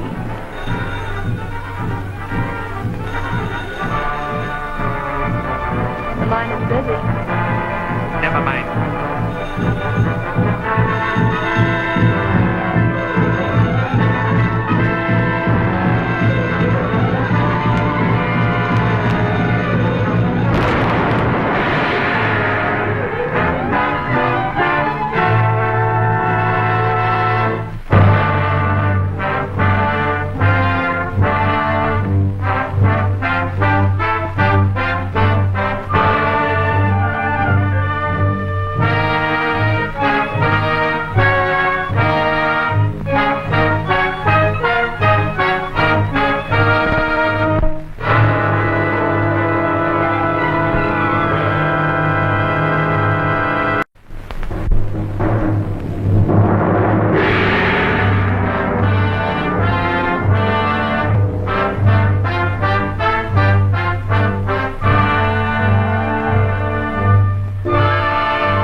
Mary. Put through the cloth.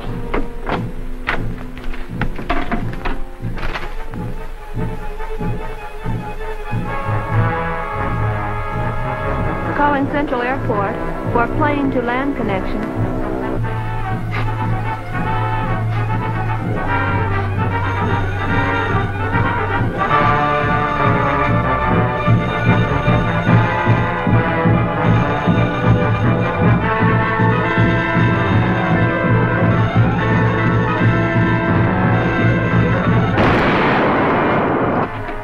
There's no answer and the phone stopped ringing.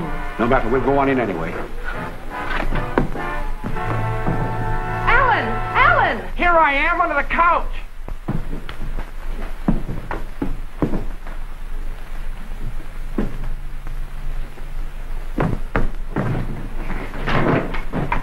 Thank heaven you're safe. You all right, son? I guess so. Where's Fu Manchu? He said he'd be well across the border on the way to Asia by the time the telephone set off the explosion. We may not be able to stop Fu Manchu, but we still have a chance of getting to the tomb ahead of him. We have? Definitely. The only clue that Fu Manchu has to its location is the cardiac segment. Professor Randolph has an exact duplicate of it, and he's having it translated. Come on. It names the Temple of the Blind Dragon, located somewhere in the hills of Nihala. That name may have been changed since then. Nihala? Then Fu Manchu must be headed for Branapur. That's the only large settlement in that area. Does that mean that the lost tomb of Genghis Khan is located in that general district? It's almost a certainty. We have a fair chance of finding the tomb before Fu Manchu if we work fast. Precisely. While you're making preparations, I'll go ahead by clipper ship and do a little investigating. We can leave immediately.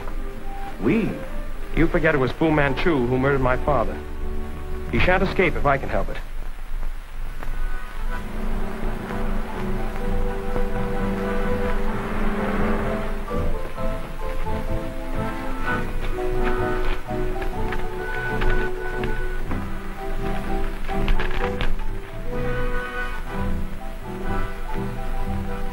I'm not concerned with Allan Parker, but Sir Nayland Smith is an enemy not to be taken lightly.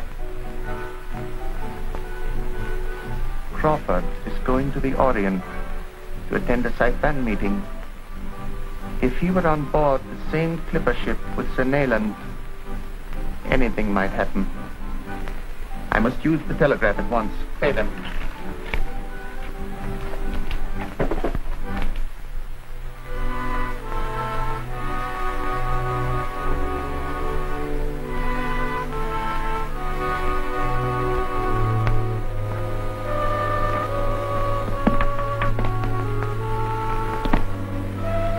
Carry that onto the clipper ship yourself. We don't want to disappoint Sir Nayland Smith.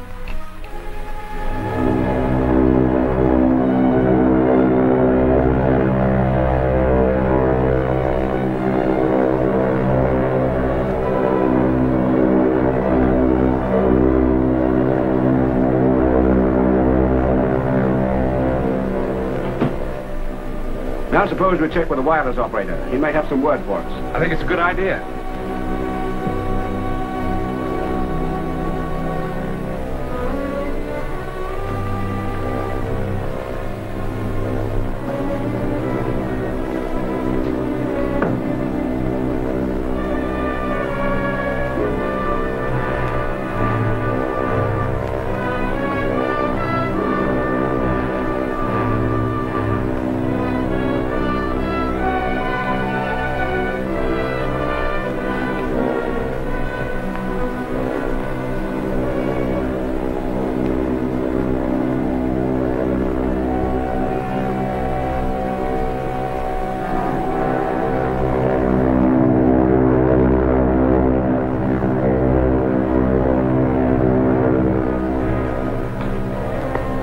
Won't you come in for a bit, Allan? No, I think we both better get some sleep. See you in the morning.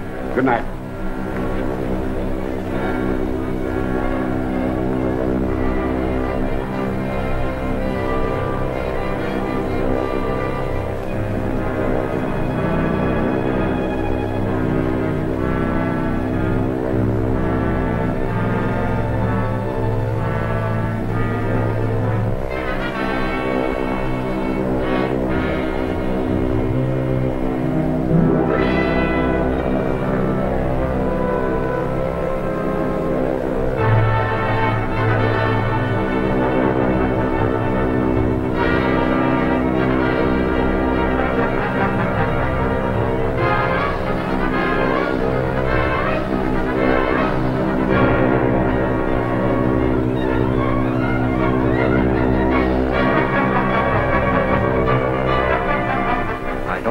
Sir Nayland Smith will interfere with Fu Manchu anymore. Get the lizard and bring it back to my compartment.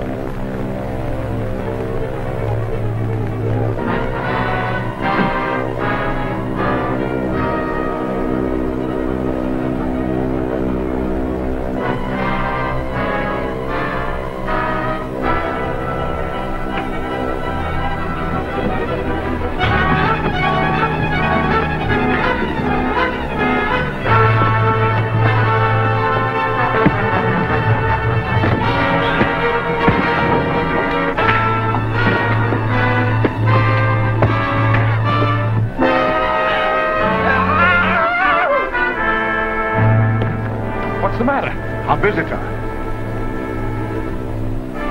Obviously sent by Fu Manchu and a victim of his own scheme to kill me.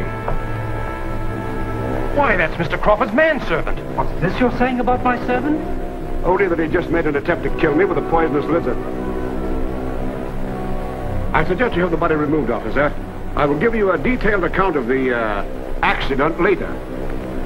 Oh, I'm terribly sorry about this if there's anything I can do. Well, we can't blame you for this. Come in, Allan.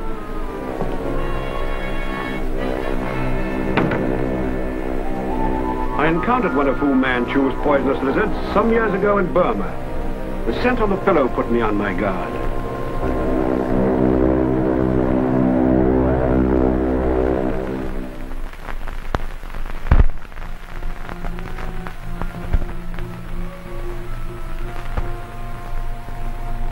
There's an American by the name of Crawford stopping at the Imperial Hotel.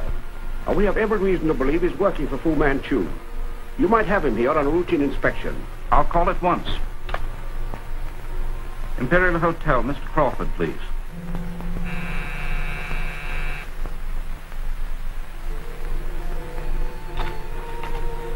Hello? This is the British consul. we find that you haven't submitted your passport for inspection. Yes, of course. I'll be right down.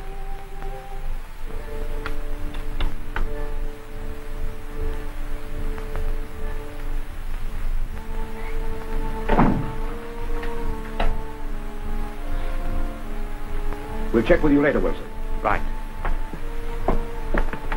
Alan, I think I'll drop into the cable office. You want to come along? No, I'll meet you here in an hour. Right. Goodbye.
What is it? A messenger. Well, just a moment.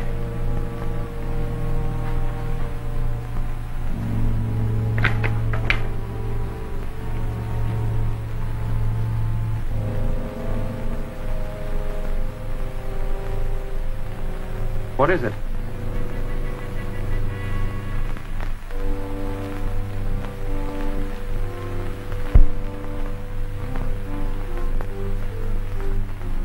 Our illustrious master awaits all loyal members of the Psy Fan. All right. What did you find out from Crawford? Nothing definite yet. He returned to his hotel to get some papers for me and hasn't come back. How long ago was that? Over an hour. I rang his room, but there's no answer. No answer, eh? Maybe I can find out something if I drop in while he's out. Has Alan been around? Not yet. Well, when he comes, I'll ask him to wait for me at my quarters, will you? Yes, of course. Thank you.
Gentlemen of the Siphon.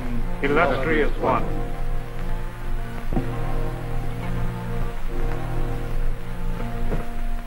I have summoned you from your various provinces to bring you good news. The scepter of Genghis Khan will soon be ours. This Kardak segment bears the secret of the lost tomb, where the sacred scepter has been buried with the great Khan for centuries. Once this segment is inserted in the idol from which it was taken, it will reveal the location of the tomb. The idol you speak of, illustrious one, do you know of its location? The segment names the Temple of the Blind Dragon, but as you all know, it is now known by another name. I shall have no difficulty in locating this temple, and once there, I shall obtain final instructions which will lead me to the tomb. The tribesmen are ripe for revolt now, but unless we can bring them the scepter... When the scepter of Genghis Khan reposes in my hands, I shall declare the prophecy of the holy year fulfilled and give the signal for a revolt which will drive our enemies into the sea. This temple of the blind dragon, illustrious one, you say its new name is known to us? Were I to mention...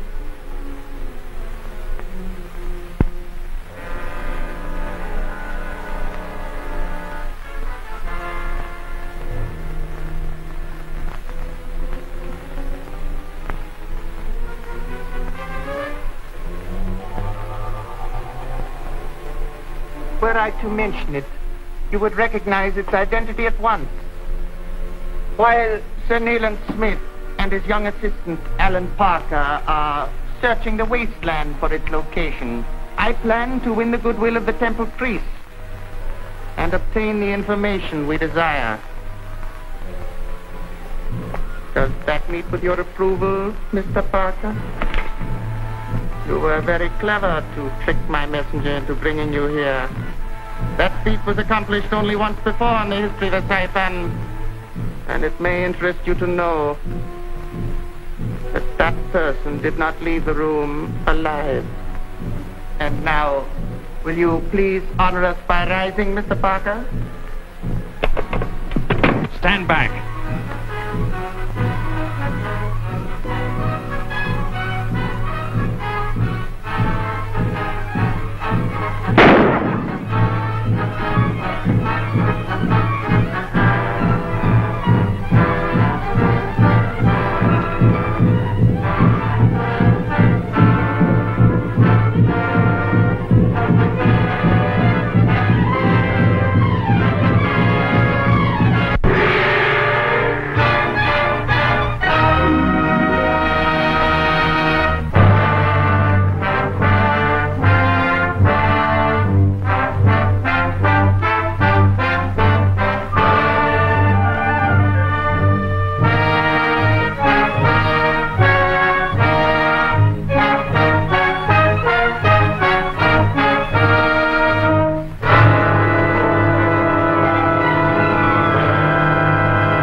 send you from your various provinces to bring you good news.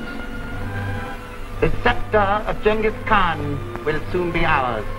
This Kardak segment bears the secret of the lost tomb, where the sacred scepter has been buried with the great Khan for centuries. The segment names the Temple of the Blind Dragon, but as you all know, it is now known by another name. This Temple of the Blind Dragon, illustrious one. You say its new name is known to us? Were I to mention...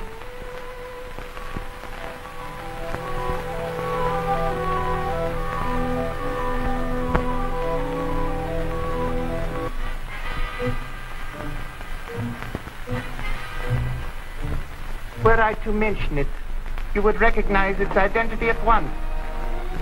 While Sir Nayland Smith and his young assistant, Allan Parker, are searching the wasteland for its location, I plan to win the goodwill of the temple priests and obtain the information we desire. Does that meet with your approval, Mr. Parker?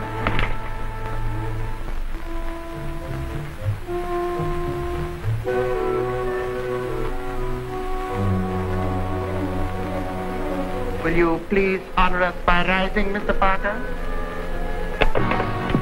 Stand back.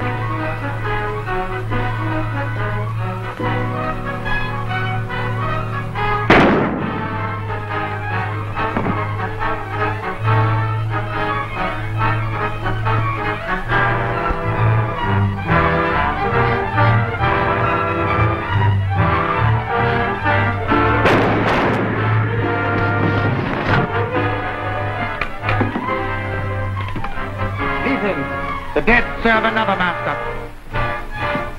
This way.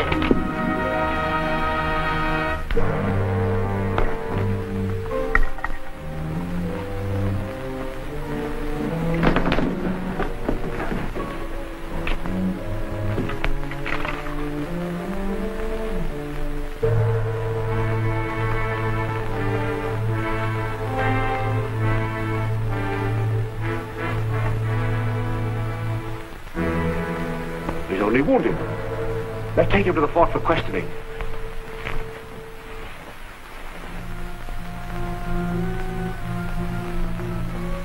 As officer commanding this garrison, it is my duty to maintain law and order in the district of Randolph.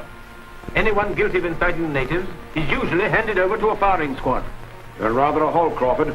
You better change your mind.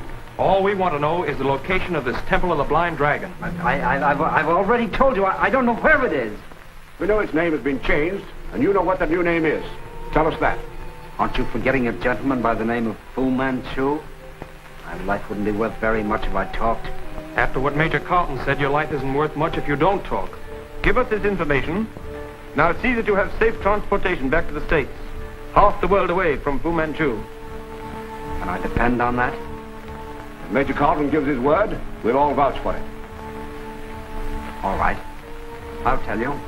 The place you're looking for is now called the Temple of the Sun. The Temple of the Sun. When Professor Randolph gets here, he can tell us where it's located.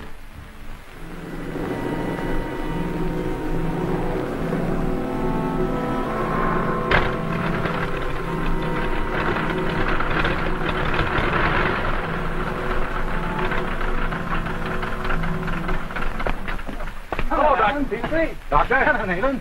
Let me help you down, Mary. Thanks.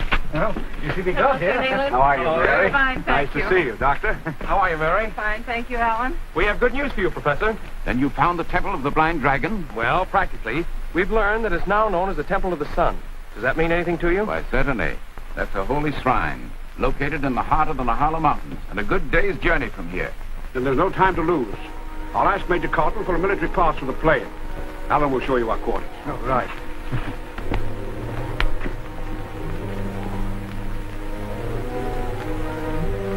And the Major gave Sir Nayland Smith permission to fly the plane to the Temple of the Sun as soon as it is checked. You're a faithful servant, Dunga. A faithful servant. Is there much time at our disposal? Certainly until nightfall, illustrious one.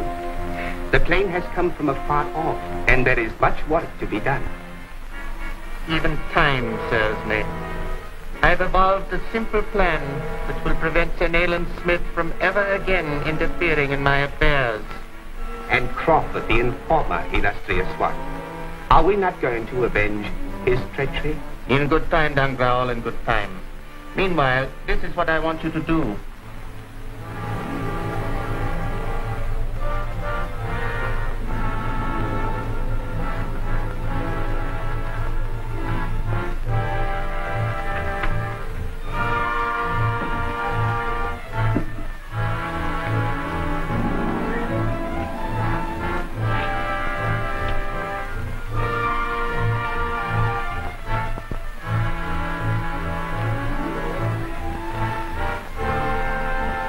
Temple of the Sun is located somewhere in this general vicinity. By landing in this clearing, you should be able to obtain some means of transportation to the temple. But you said the countryside is swarming with hostile tribesmen. We should be safe enough so long as they don't know our true mission. By leaving now, we should arrive there by tomorrow morning. And back tomorrow night. Good luck. We'll be expecting you tomorrow night. Right.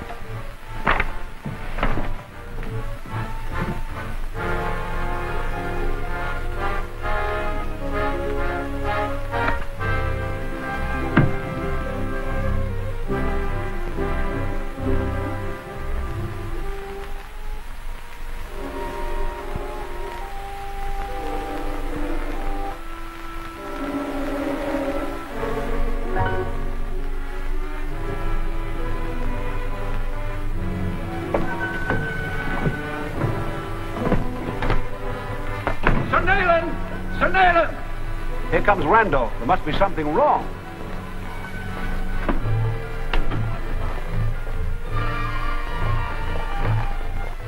Major Carlton changed his mind. Doesn't want you to take off.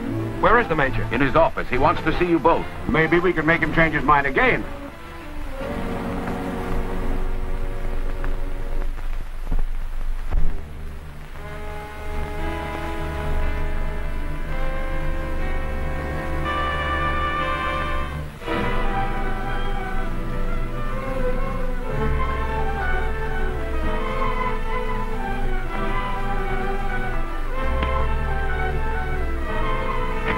I'm sorry, Sir Nayland. I just had word from our outpost that the natives are acting up, particularly in the neighborhood of your objective. We realize the risk, Major Carlton. But once we locate the lost tomb of Genghis Khan and recover the sacred scepter, we can break up that spirit of revolt. And if Fu Manchu succeeds in getting the scepter before us, he'll have every fanatical native in Asia on his side. And maybe something what you say, Mr. Parker. But as commanding officer...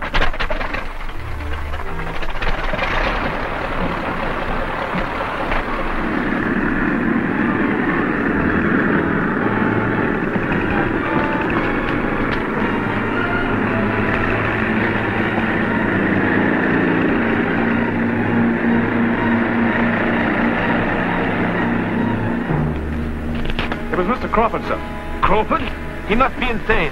Perhaps we can contact him by shortwave.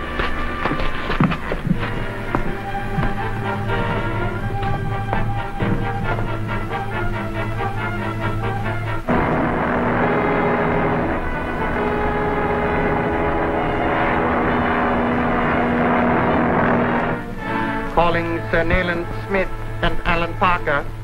This is Fu Manchu calling Sir Nayland Smith and Allan Parker. I know you are in the army plane bound for the Temple of the Sun. This Fu Manchu. Oh, he thinks Allan and I are in that plane. I have seen to it that you will never reach your destination. Even before you can return to Branapur, your plane will fall into the jagged hills of Nehala. Goodbye, Sir Nayland Smith. Goodbye, Mr. Allan Parker. No, it's a mistake. The gods of destruction favor us. I'm Crawford here. Are you there? This is Crawford. Poor chap. There's nothing we can do for him now. Do you hear me? This is Crawford here. Smith and Parker are not with me.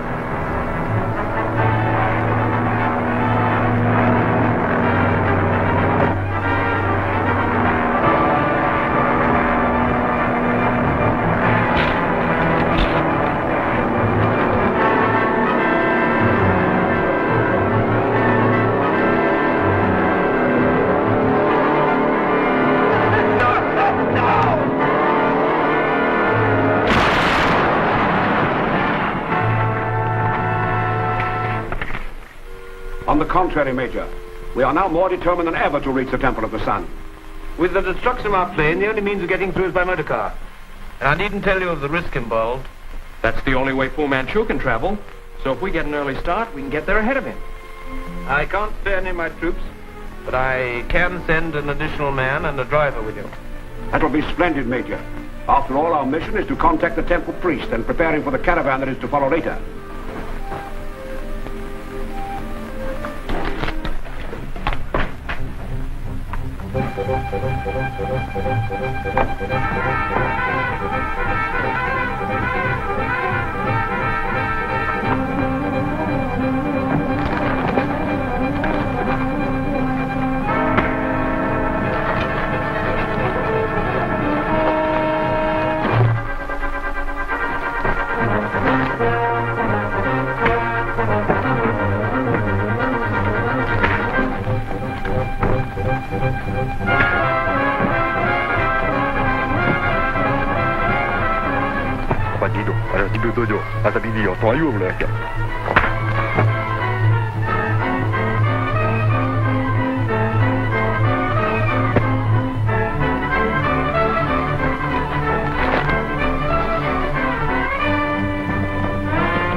I searched the body carefully, but found no message on him. Was there any chance of him handing a message to the dacoit during the fight? Not a chance. They were never in contact up to the time the Dangra was killed. In that event, you will leave at break of day by motor car as planned. Fine.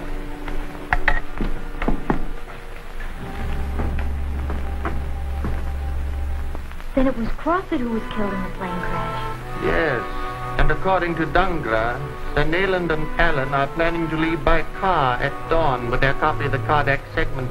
Do you think they would really be so foolhardy as to travel openly through the Nahala Hills?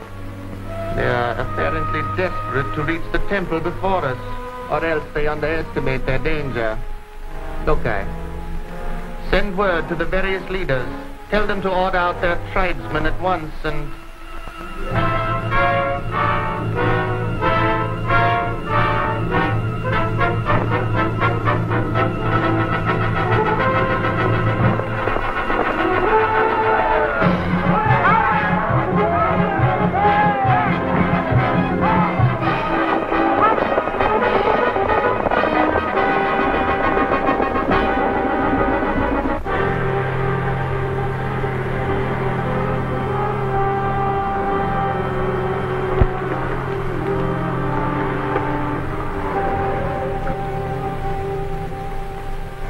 Sir Denis Nayland Smith and party.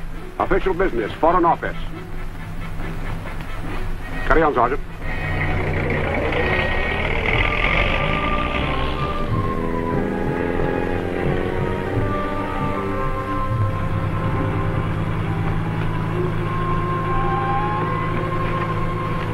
Beyond here, we're on our own.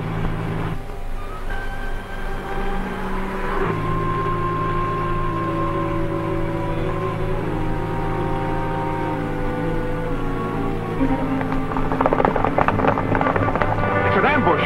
Keep going.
Sir Denis Nayland Smith and party.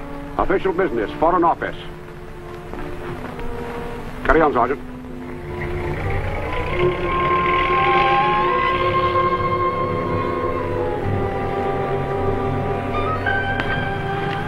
Beyond here, we're on our own.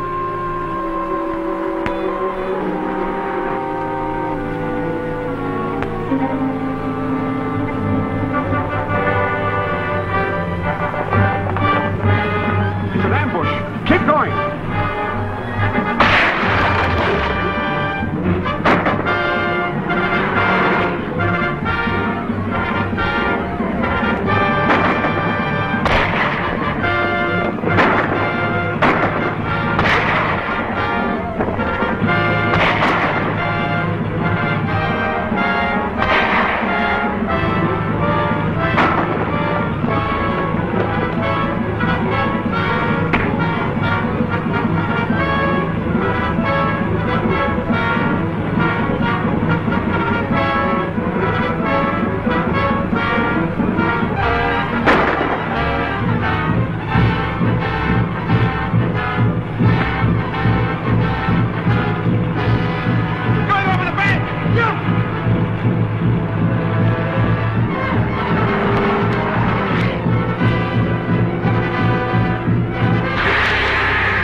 Allan.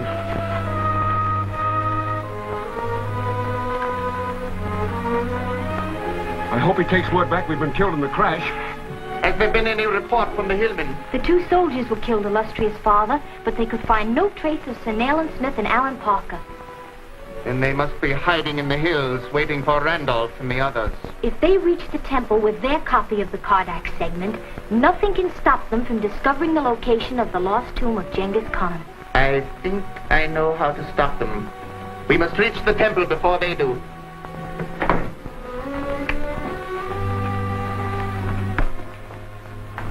The only conclusion we can draw is that Fu Manchu has spies everywhere. For the natives were obviously lying in wait for us. I believe we're safe now. The Temple of the Sun isn't far from here, and those natives are friendly. And we can ride on while Allan and Mary locate a good campsite. They can join us later. We'll have everything set by the time you contact the temple priest.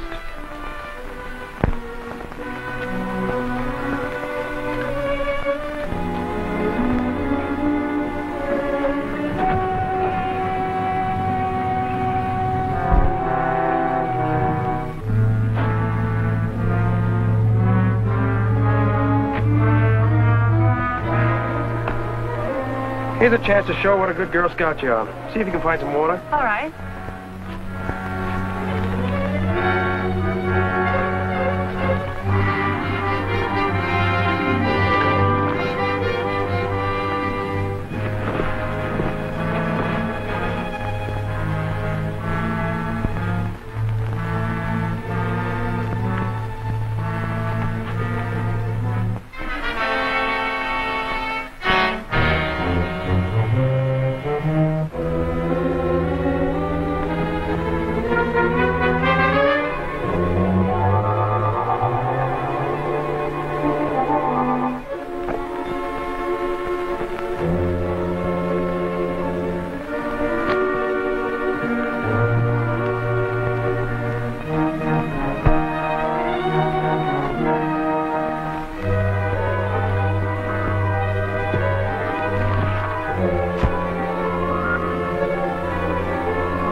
Take her into the tent.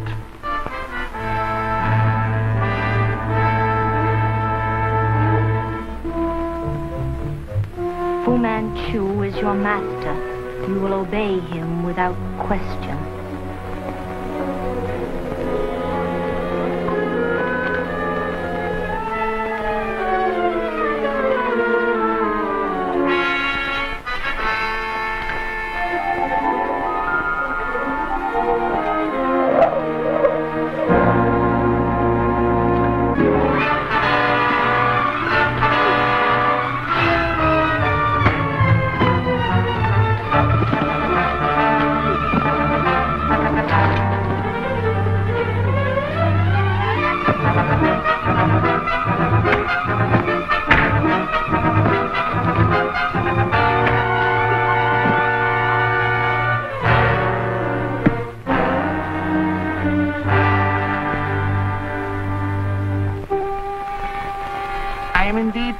see you again, Mr. Parker.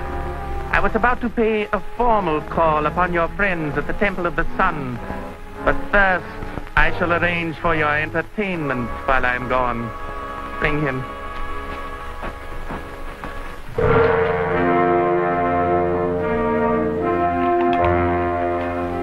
How do you like my little device, Mr. Parker? Ingenious, don't you think? When the cord breaks, the tree will catapult back into its original position. What happens then, I leave to your imagination. I must leave you presently. Is there some little favor you would have me perform? I would like a drink of water. Look, bring water.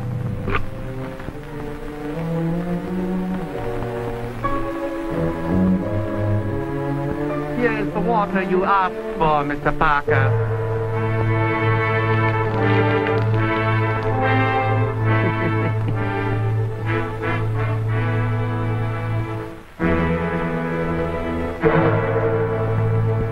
Knowing your great solicitude for your friends, I feel that I should tell you that the cooperation of Miss Randolph assures the complete success of my plans.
We've traveled halfway around the world to return the Kardec segment to the temple from which it was originally taken. Knowing the ancient prophecy, we feared that some unscrupulous person might learn the whereabouts of the lost tomb and obtain Genghis Khan's sacred scepter. There was no peace in the hills of Nehala until the English came. This is further proof of your great friendship for my people. In the name of that friendship, we now ask that you help us put an end to the spirit of revolt which is increasing among the hill tribes. Your wish is as a command. Speak. What is it you would have me do? By returning the segment to its original place in the altar, we would learn the secret of the tomb. With your consent and blessing, we would remove the sacred scepter and turn it over to the High Lama of Branapur. You would make him the leader, prophecy to appear before my people? Exactly. And a leader for peace instead of for war. With your indulgence, I will now commune with the spirits of my departed ancestors.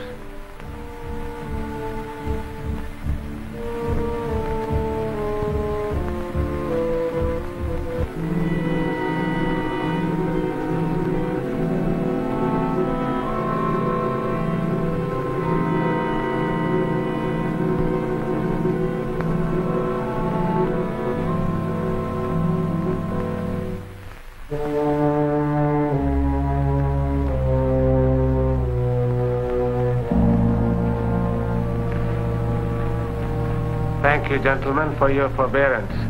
If you will now replace the segment, you may obtain the information you seek.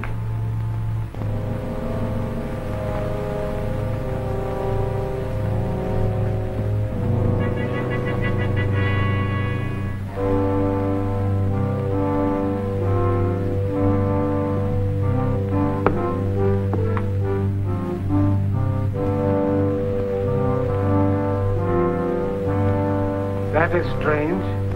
The legend states that Kardak will speak once the altar stone is replaced.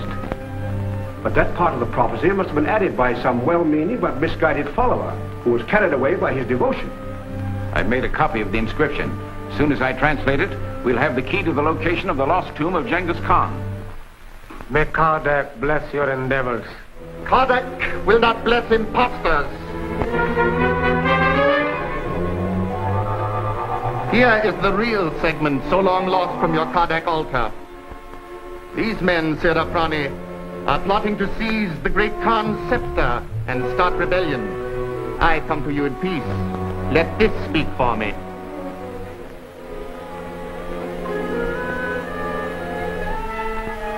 How do I know which stone is false and which is true? The prophecy states that Kardak will be heard again once the segment is back in its place. Has Kardak spoken? Do you believe that the segment you hold will cause Kardak to speak?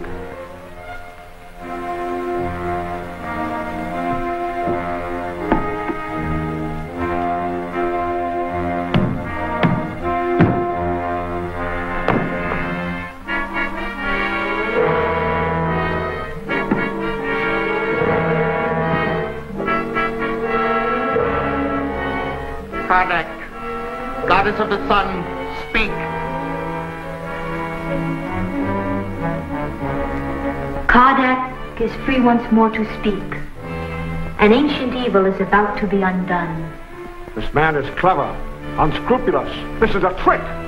My ears do not deceive me. Kardak has spoken. These men have defiled Kardak's holy altar and deceived you, her priest. The desecration of the shrine demands a sacrifice. Who would be a true follower of Kardak must first produce this sacrifice. I have brought the sacrifice.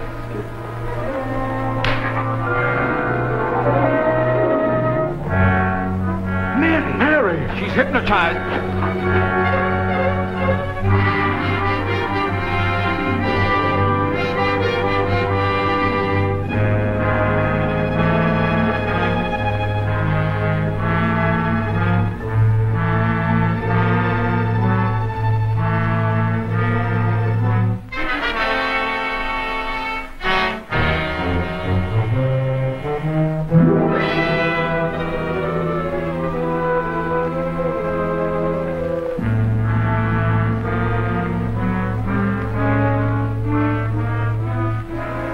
Here is a sacrifice acceptable to the ancient rites of Kardak.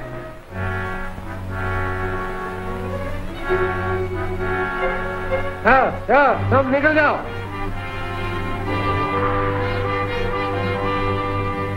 Gentlemen, you're about to witness a miracle unseen since the days of the illustrious Genghis Khan. Through this crystal, the sun's power will be magnified to unbelievable proportions.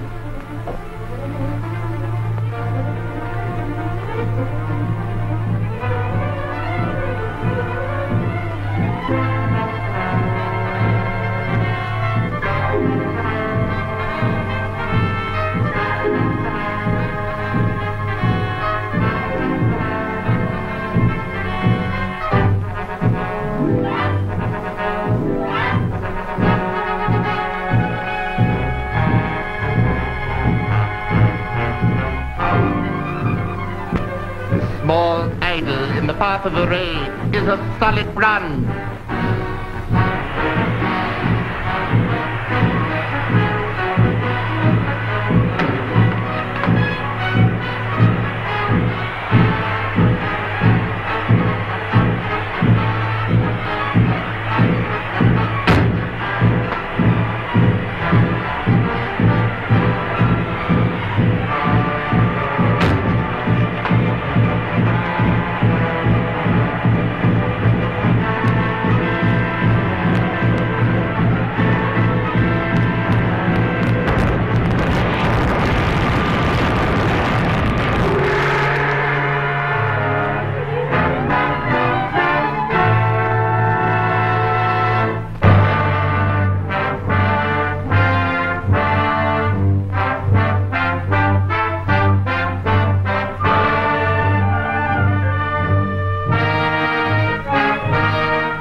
Here is a sacrifice acceptable to the ancient rites of Kardec.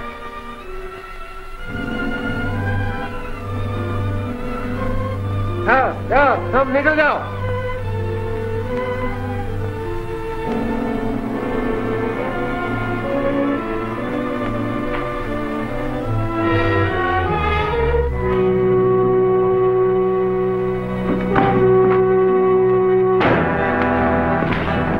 To witness some miracle unseen since the days of the illustrious Genghis Khan. Through this crystal, the sun's power will be magnified to unbelievable proportions.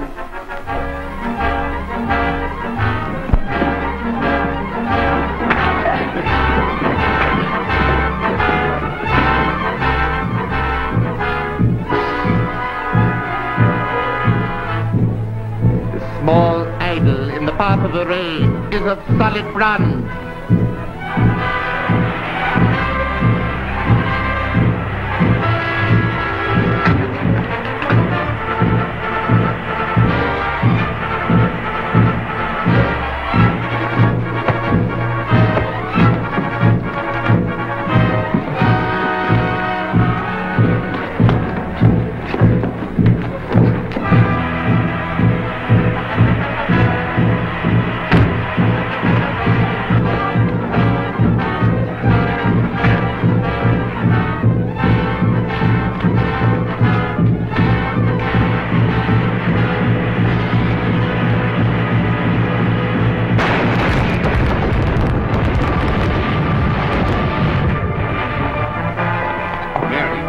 Mary, wake up.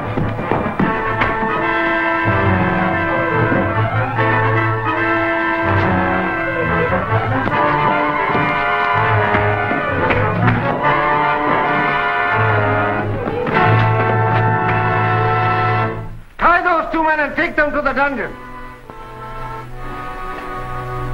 Sit up, Ronnie. Sit up, Ronnie. Wait. Who is this woman? She is Fu Manchu's daughter. I found her concealed behind the sacred goddess. It was her voice that you heard. Seize him!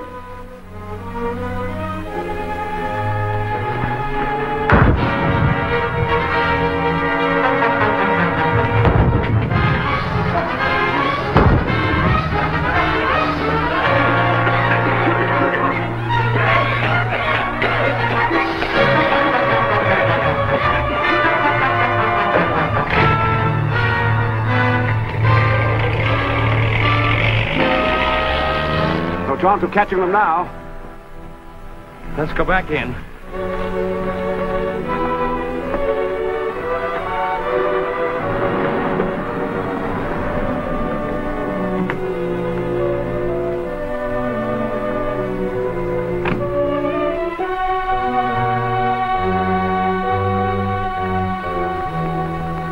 As soon as I finish this translation, we'll be ready to start for the tomb.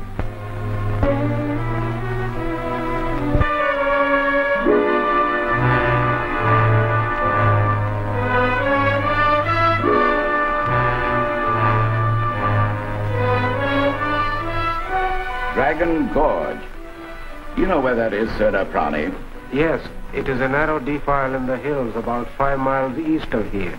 The trail leading to the tomb is at the head of this gorge, and the entrance is concealed by a door which is apparently a part of the rock cliff. Now, there's a bas-relief figure of the sun god on this door, and by pressing the right eye of that figure, a lock is released, and the face may be swung aside. From there on, gentlemen, our route is clear. We simply follow the main tunnel into the tomb. That is all the information I require. We go to Dragon Gorge at once. Lokai.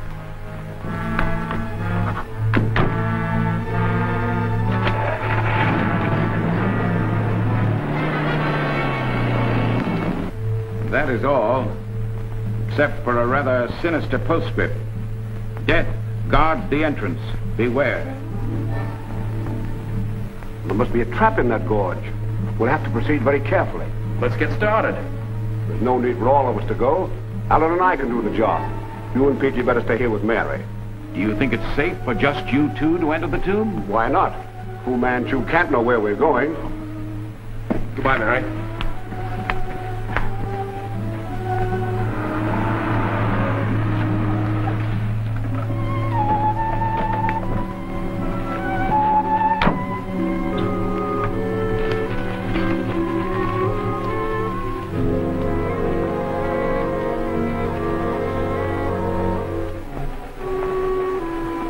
There must be a trail somewhere. Find it.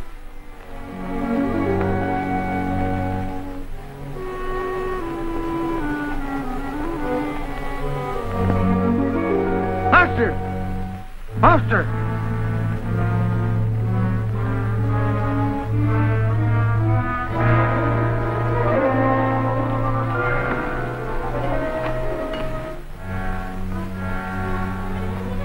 When the dead speak, the living must obey.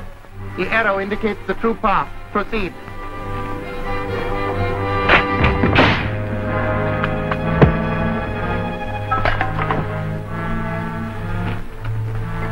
A simple contrivance of the ancients.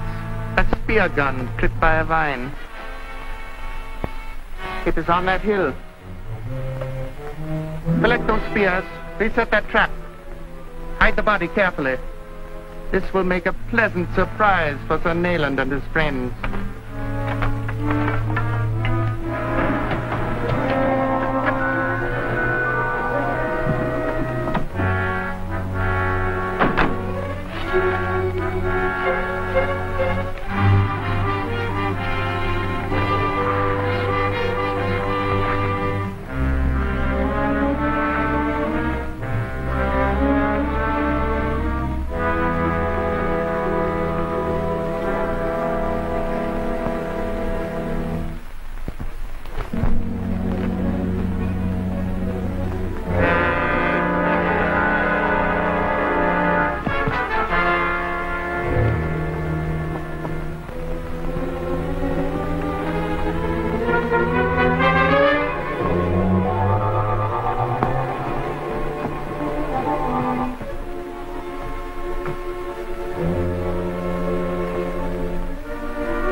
Sir Nayland, this doesn't look like a trail. I think I'll have a look around.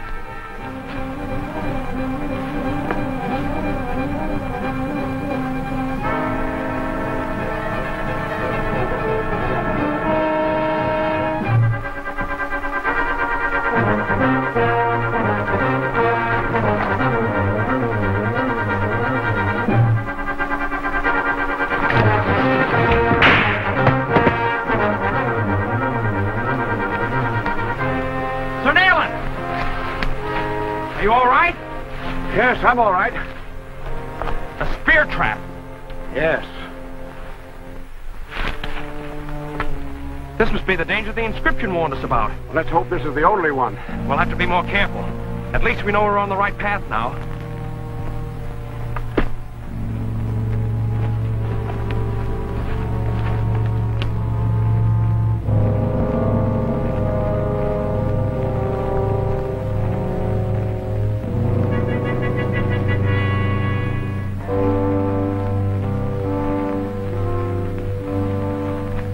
There it is, just as it was described.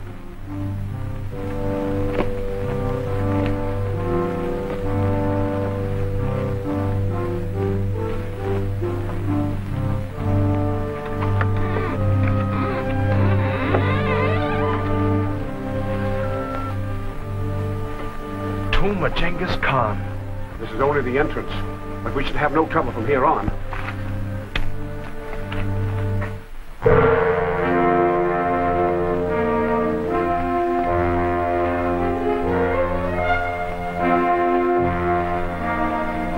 Move the statue over to that tunnel. Hush.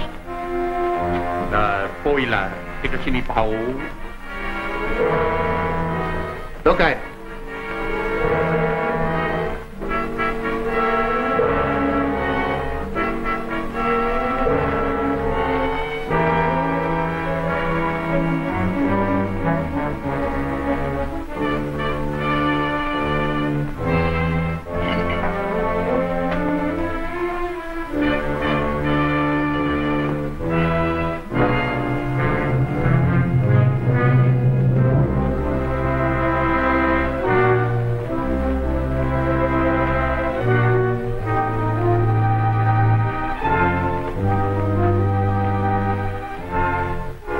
must be this way.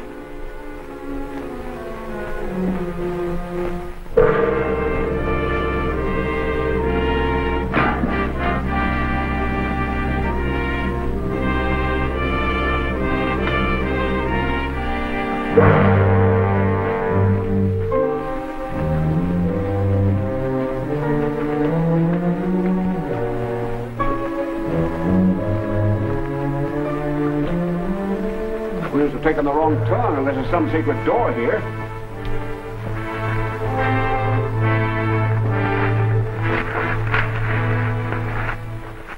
Someone's back there.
Fu Manchu must be down this tunnel.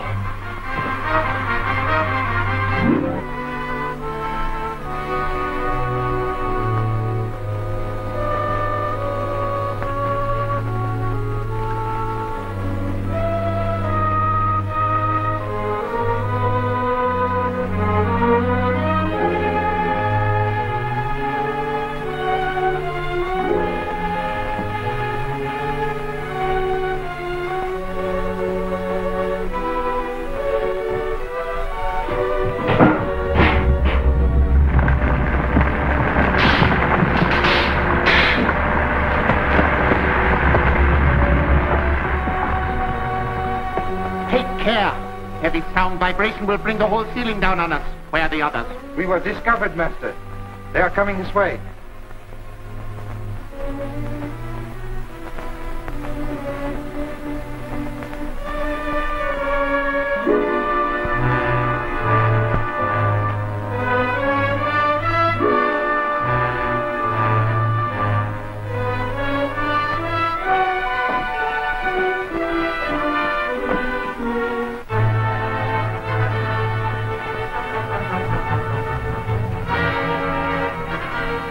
Sign of anyone here. That dacoit must have warned Fu Manchu. Can't help that. Let's go ahead. That must be the door to the tomb.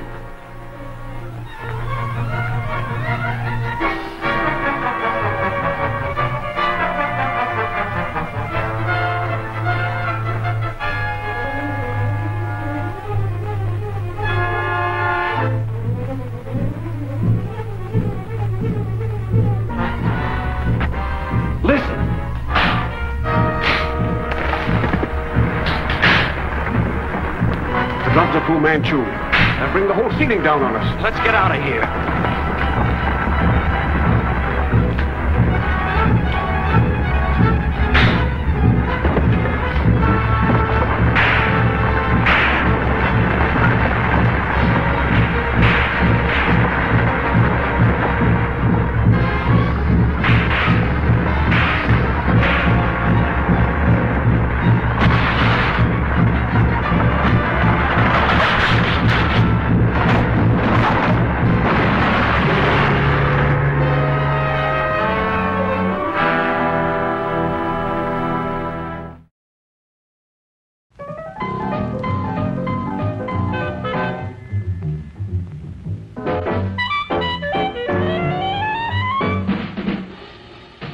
Like you crave that corn when it's freshly bobbed, you gotta beat it to the box with the butter on the top. Get with it, man. Start strolling down to the sweets that set you rolling, the best in town. Our candy's real gone, if I'm understood. To all you squares, that means the confection is positively delicious. Cork that stuff.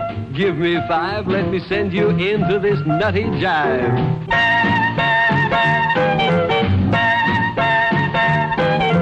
Go, man, go. It ain't very far. Shake it on down to this cool snack bar. Come on, Jill. Give us a treat. A friendly pepper-upper with a tasty beat. Drink Dr. Pepper, Dr. Pepper, 'cause it never lets you down. Frosty, man, frosty. Visit our snack bar and treat yourself to some delicious Castleberry's pit-cooked barbecue sandwiches. Cook the Castleberry way, slowly over open pits of glowing charcoal, then seasoned with a sauce that's zesty, yet delightfully mild to please the entire family. Also at the snack bar, you'll find popcorn and soft drinks and candy and French fries to go with your Castleberry's barbecue sandwiches. There's plenty of time before the movie starts, so visit our snack bar right now for Castleberry's pit-cooked barbecue sandwiches.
Heavy sound vibration will bring the whole ceiling down on us. Where are the others?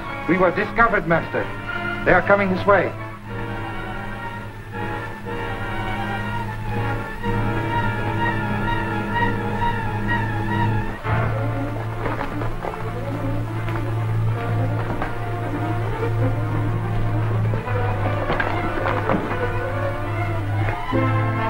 Sign of anyone here.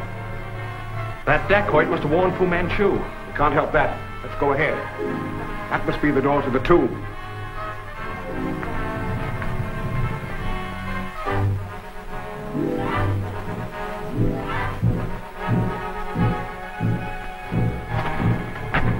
Listen.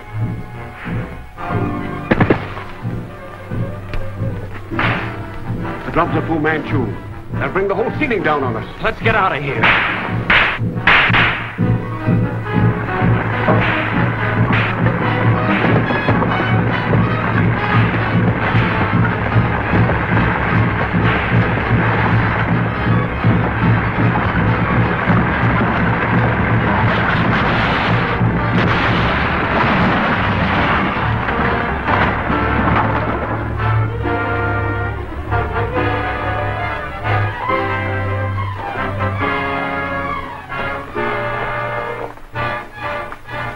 Sir Nayland Smith. This is indeed a sad climax to our long association. Hold it!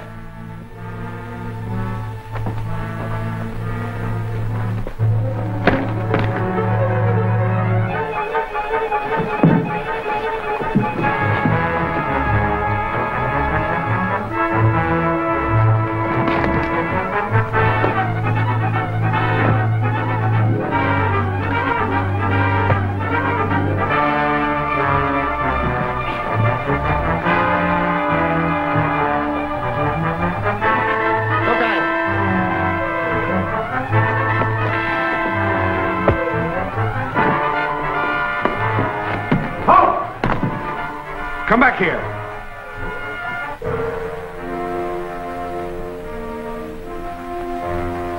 Again we meet under, shall I say, unpleasant circumstances? And this time we intend to keep you with us, Fu Manchu. You shall be our constant care until you are in the hands of the authorities and the sacred scepter of Genghis Khan turned over to its rightful guardians. Try the door again, Allan. Come down from there.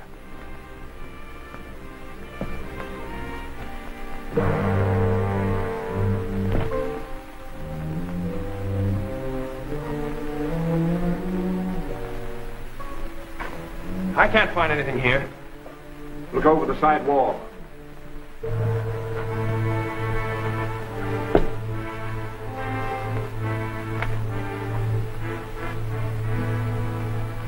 This lever may be the release. Try it.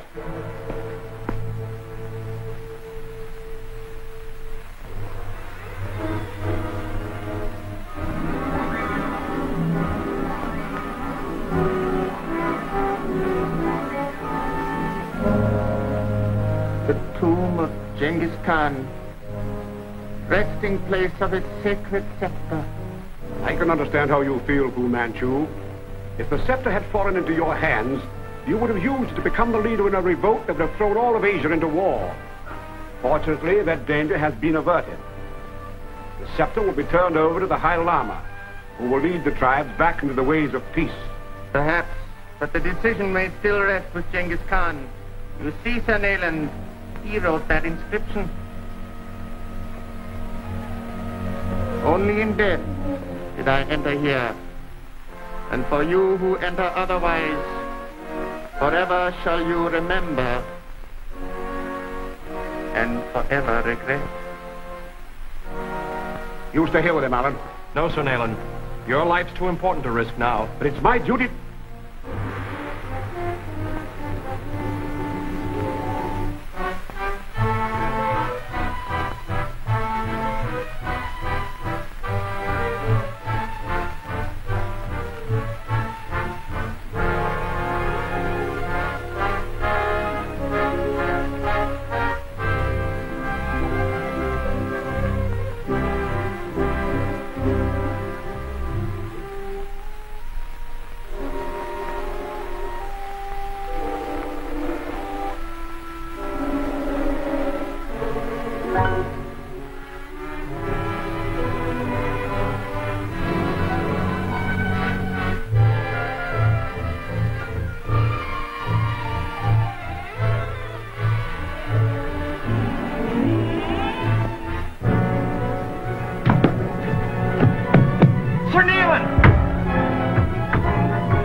Turn around.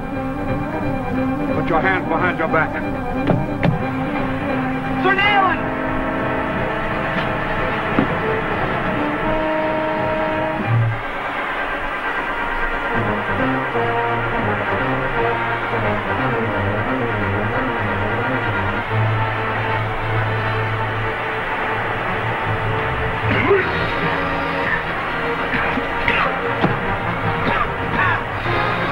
I'll get help from the Temple of the Sun.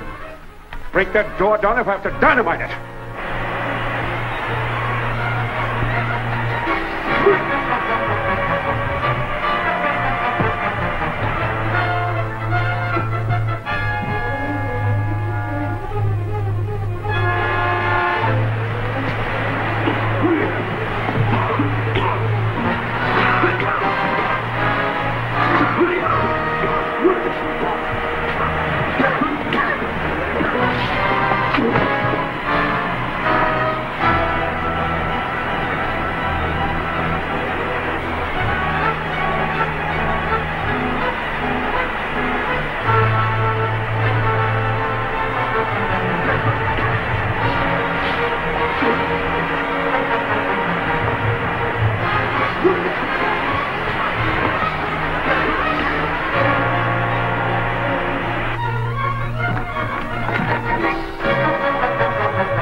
Heavens, man, I thought you were in that tomb.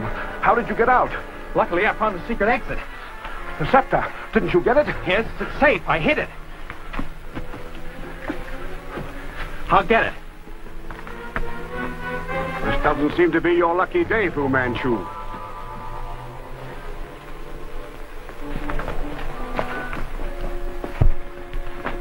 We must hurry back to Branapur.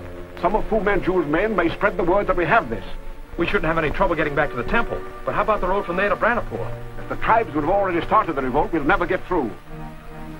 Why not take Fu Manchu back to the Temple of the Sun and hold him there while I ride on to the post for a squad of soldiers? That's a good idea. Get going.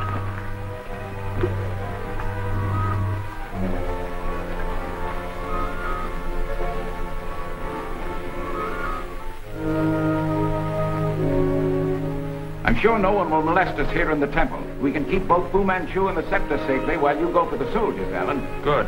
Is the car ready? It's just outside the entrance. If I'm not back by nightfall, I don't have to tell you what to do. Well, wish me luck.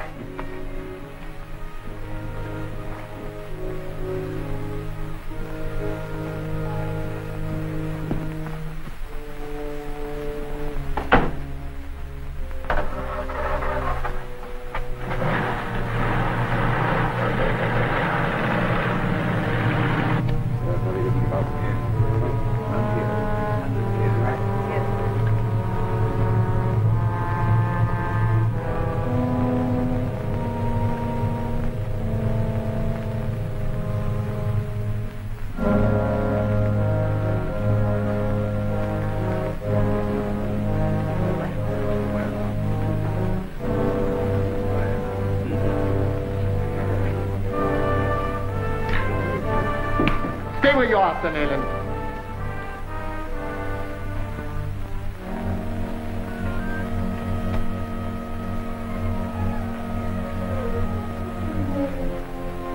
Any outcry would be most disastrous. Drop that gun. I'm sure you will see the wisdom of giving me the scepter now, Professor Randolph.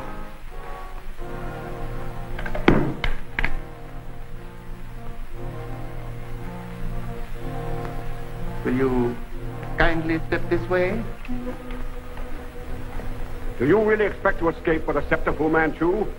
You know there's only one road leading out of here, and Allan's on it with a squad of soldiers. That only makes my work easier.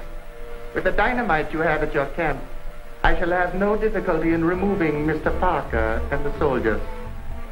This way, please.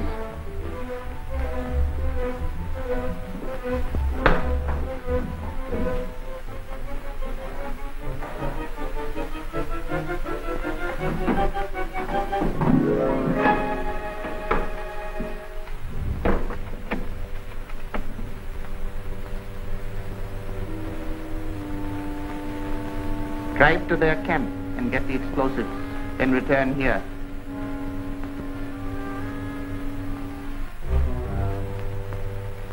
You say Sir Nayland Smith has my father a prisoner and is going to take him to the Temple of the Sun? And Mr. Parker is going to drive to the post for help?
You were holding my father at the Temple of the Sun.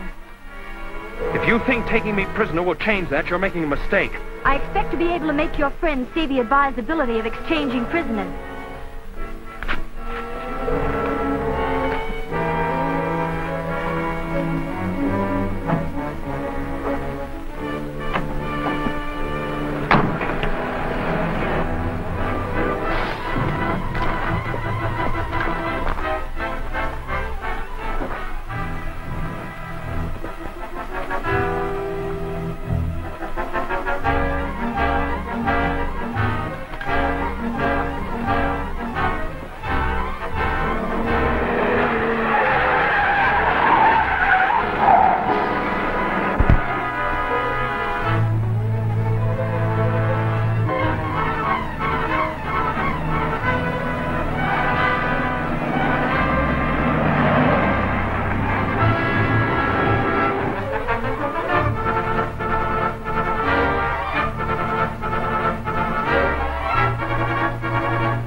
trust your friends will be pleased to see me instead of the soldiers.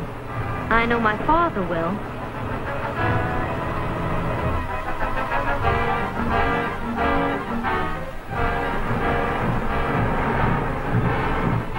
The young American moves rapidly, but death is even swifter than he.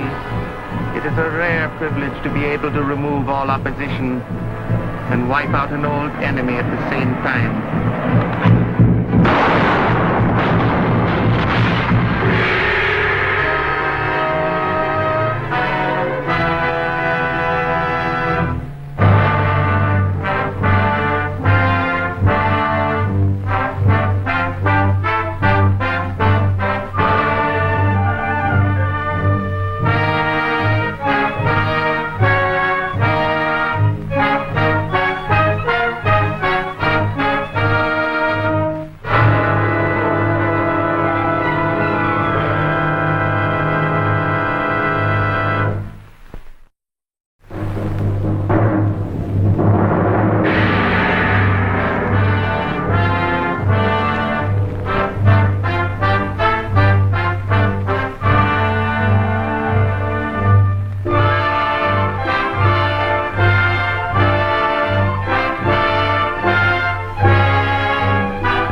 At the Temple of the Sun. If you think taking me prisoner will change that, you're making a mistake. I expect to be able to make your friends see the advisability of exchanging prisoners.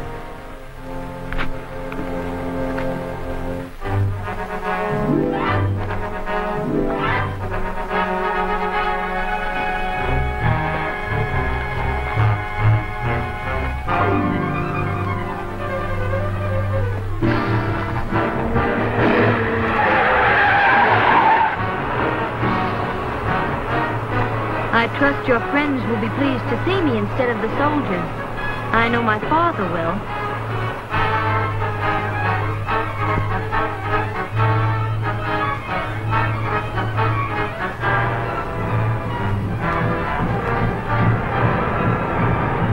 The young American moves rapidly, but death is even swifter than he.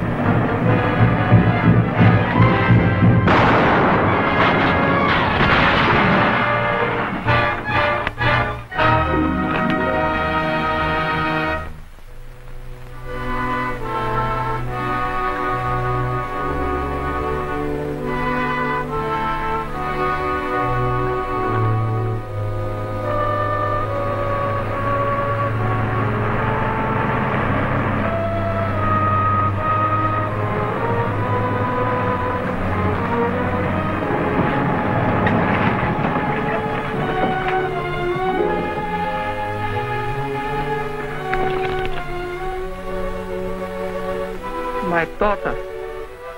It's okay.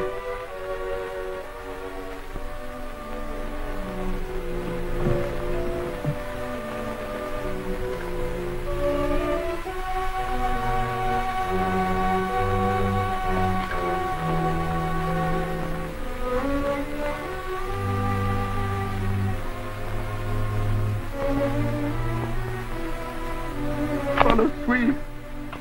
Follow Suee.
Bring the scepter.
What of the prophecy, illustrious one? When will it come to pass? This is the holy year. The tribesmen impatiently awaiting the sign of the scepter of the great Khan.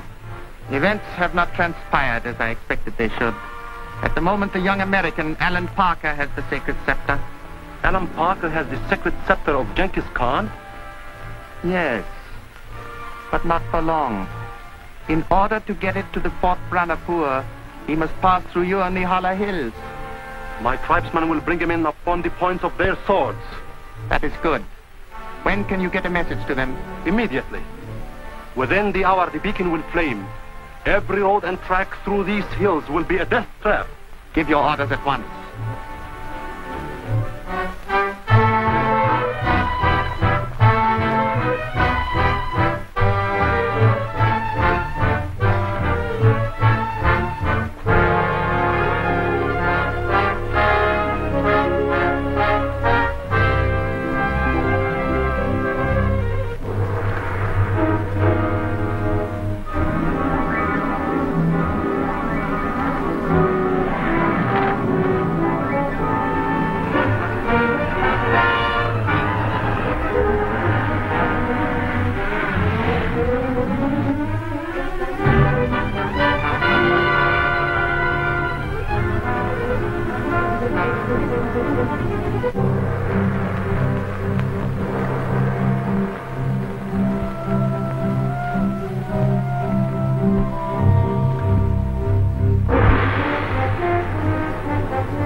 Sir Nayland! Petrie!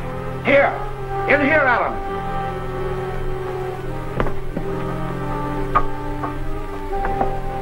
Stay clear! I'm gonna blow the lock!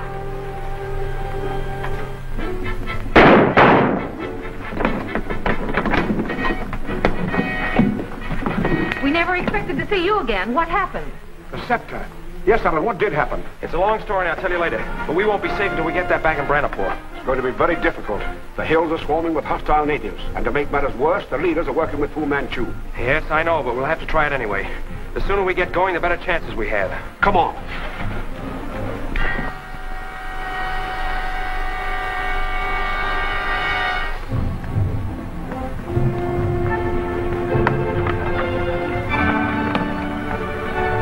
We'll drive without lights and try and sneak past them. But if they spot us, we'll have to shoot our way out. Right.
They'll be waiting for us.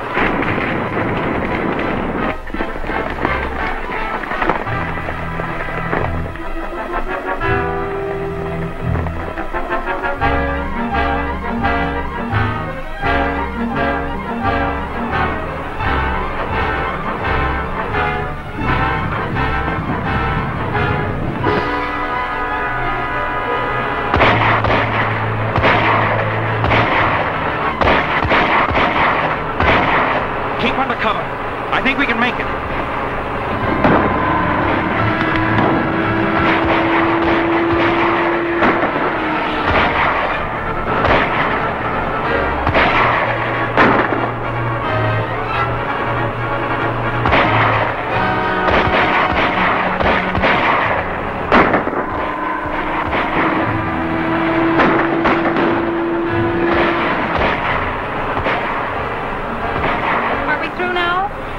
Afraid not. There's one more bad spot just below the beacon. If they have an ambush there, we'll never make it.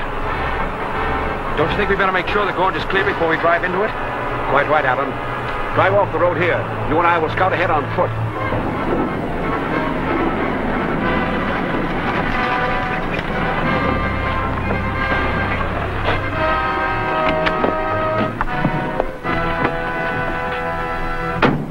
We should be able to see the gorge from the top of that ridge. We'll be right back.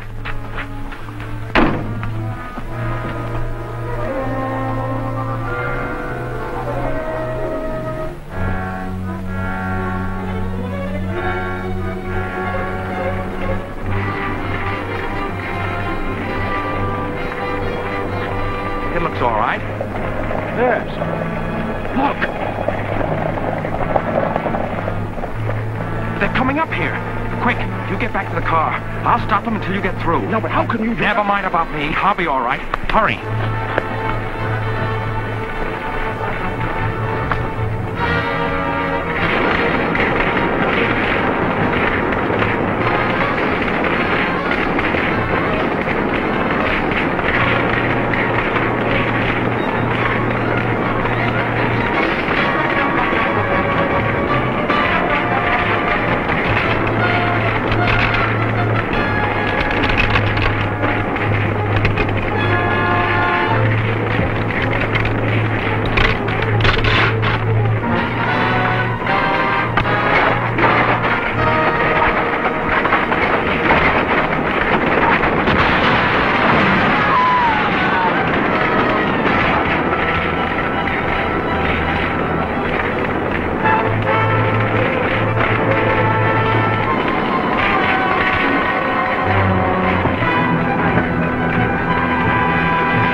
Look!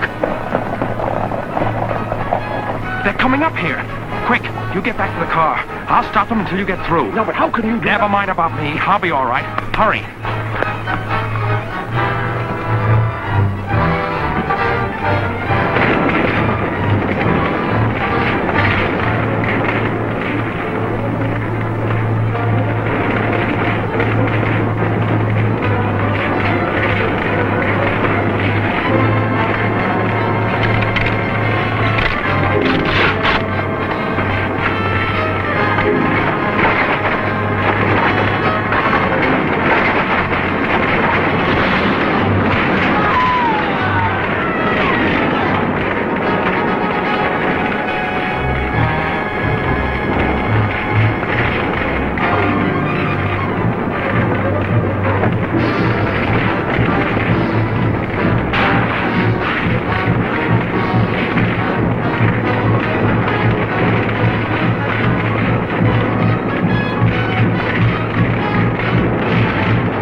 Where's Allan? He'll join us around the bend.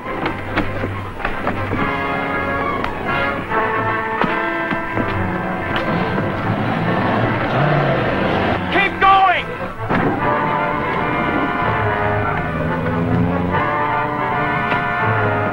We're in the clear. Fine. We should be at Port Randolph by morning.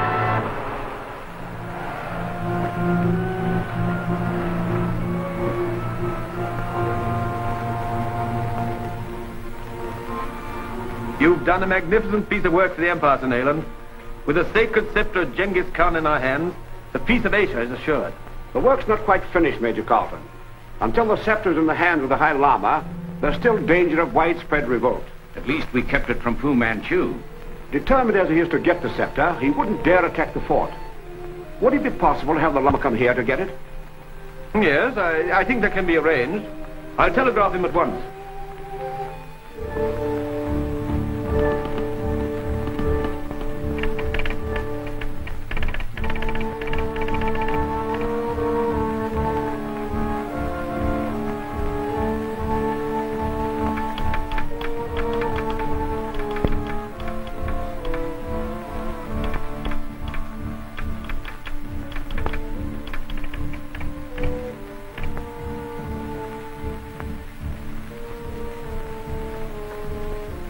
What route would an emissary take traveling from the temple to the fort? They usually go by horseback, over the upper trail. Could your men dispose of any escort which might accompany this emissary? Easily, illustrious one. Then bring him to my tent, preferably alive.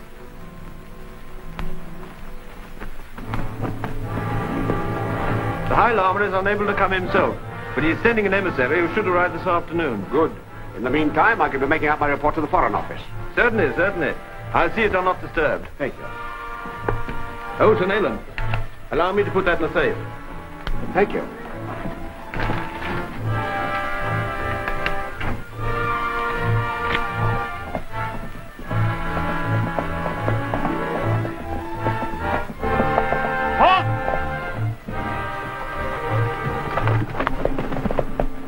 You are my prisoner.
High Lama himself would be deceived by the likeness. The only one who might make it difficult for me is Sir Nayland Smith. But with these credentials, I believe we can deceive even him.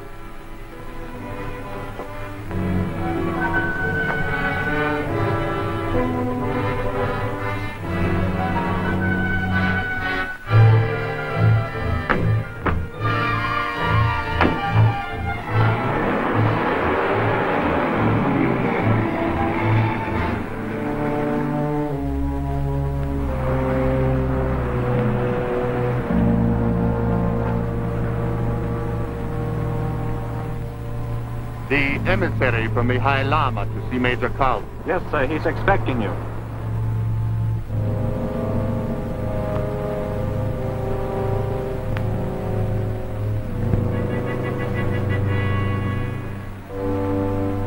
I'm Major Carlton. Won't you please come in? I am called Kumaral, emissary to His Holiness the High Lama.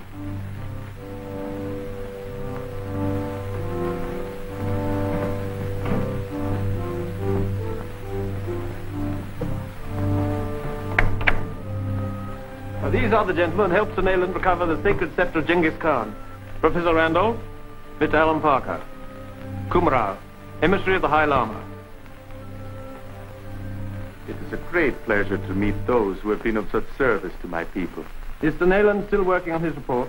Yes, but I'll call him. As a matter of precaution, the High Lama requested that I give you these credentials. Thank you.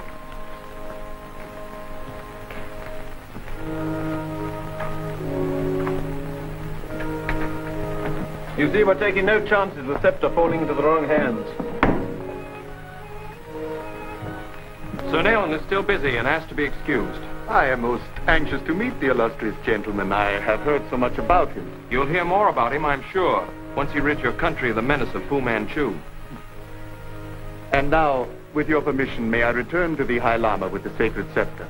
After your tedious journey, we would be ungracious indeed to allow you to return without tea and refreshment. Besides, we must arrange for military escort as a precaution against Fu Manchu. A worthy precaution indeed, but as for the rest and refreshment, that will not be necessary. No, we insist. Your escort will take some time to arrange. Meanwhile, I'll see that your men are taken care of. We cannot afford to wait any longer. Is the car in readiness? Yes, that's this one. Use this on the sentry outside the Major's office. Be sure he makes no outcry.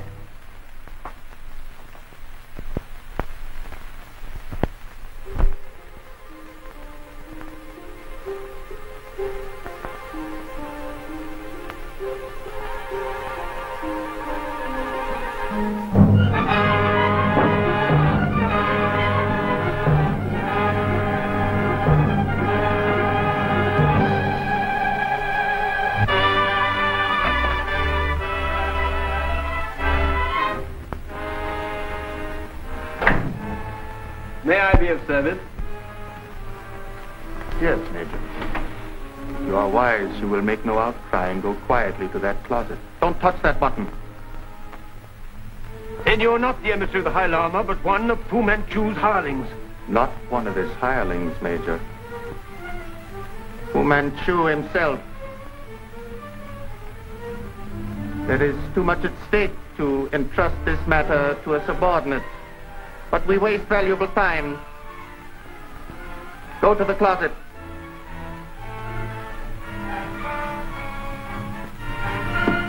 Please tender my apologies to Sir Nayland Smith. I'm sure he will understand.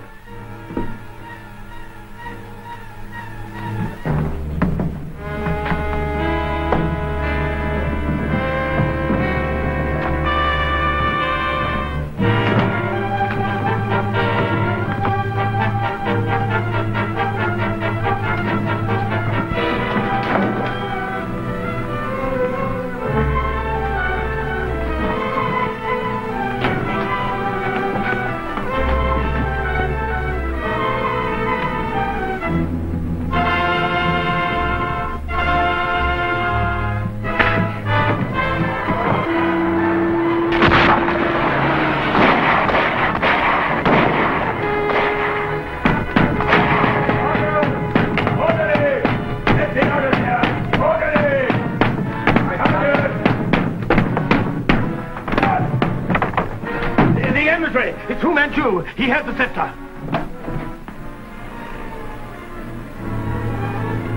So the emissary of the High Lama just crashed through the gate. We fired, but he got away. We still have time to catch him. Will you loan me one of your cars, sir? What's wrong? The scepter. Of course. I took the liberty of borrowing it in order to photograph it for my collection. Well, what's the joke? Well, the joke's on Fu Manchu when he opens the case he's stolen and finds the scepter gone. It must have been accidental. They could not possibly have suspected me. But what excuse can we give the tribesmen when we are unable to present the sacred scepter we have promised them? You admit defeat too readily. There is still time to get it. But the men at the fort have been warned. They will redouble their guard. On the contrary, they will not expect me to strike again so soon. Tonight, while they are still gloating over their apparent success, I shall recover the scepter.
Can't afford to take any chances.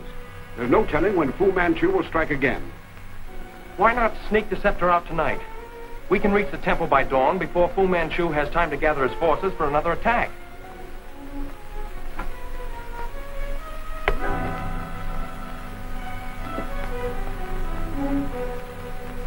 I think Mr. Parker is right. I can let you have some of my men as an escort.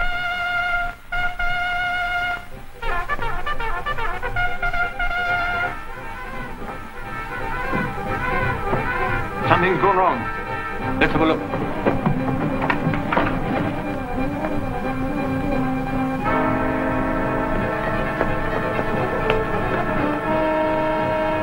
They must still be in the fort. Separate.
One of us may get away.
Sir Nayland Smith.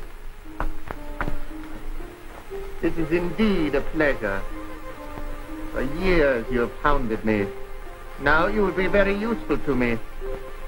You will make it possible for me to take the scepter of Genghis Khan through the guarded passes. You ought to know me better than that. You will do it voluntarily.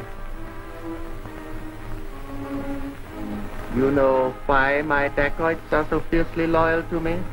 But I'm not a dacoit. Not yet. But you will be soon. Put him on the table.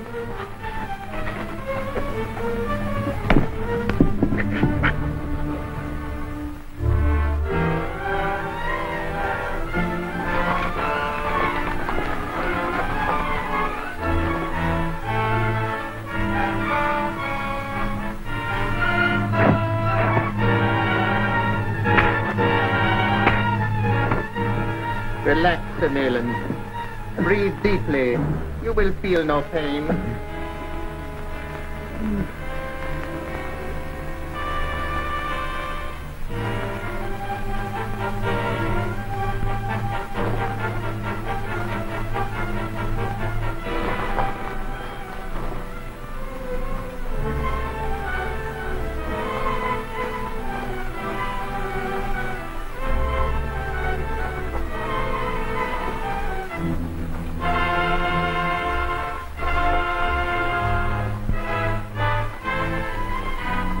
Sir Nayland Smith, dacoit slave of Fu Manchu. Stop! Nitroglycerin, Fu Manchu. Tell your men to stand back or I'll blow us all up.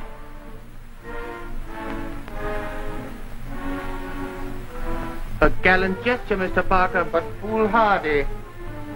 Both you and Sir Nayland will die too. I know that.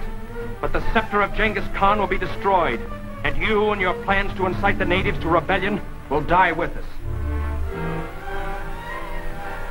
No, Fu Manchu. Either Smith and I walk out of here unmolested, and with the scepter, or we all die. Sir Nayland! Sir Nayland! Come out of it! Sir Nayland!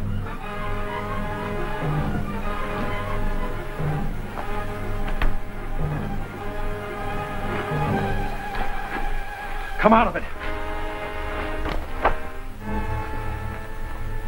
Helen, Fu Manchu.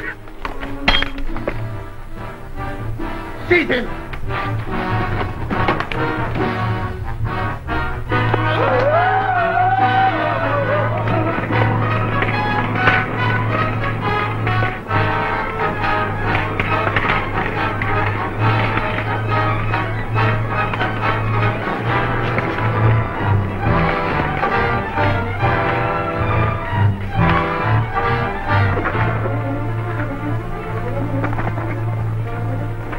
Reach the port. By nightfall, a regiment will be attacking this village. The troops will have to come through Rangai Pass, will they not? Then call the men of all the tribes. Tell them to ambush the troops in the pass. But the friendly tribes refuse to attack the English troops. Will they accept the holy scepter as a sign? Of course, illustrious one. This is the holy year. Then summon the tribes at once. But the scepter? Tell them to look to the skies. Macafiro.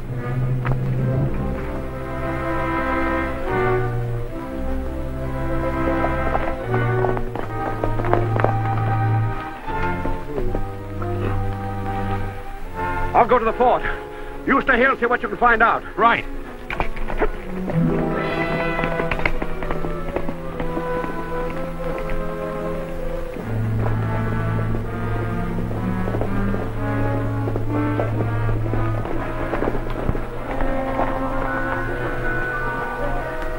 Arrivederci there!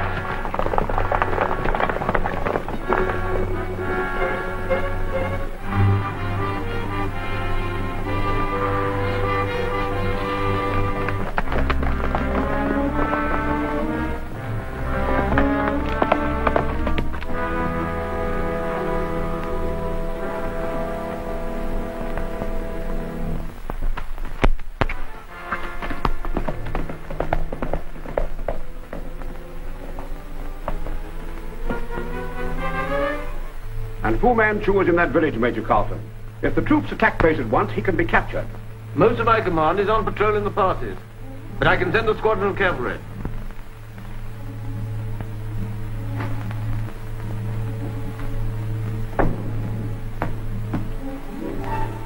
Have the 3rd squadron formed on the parade ground immediately.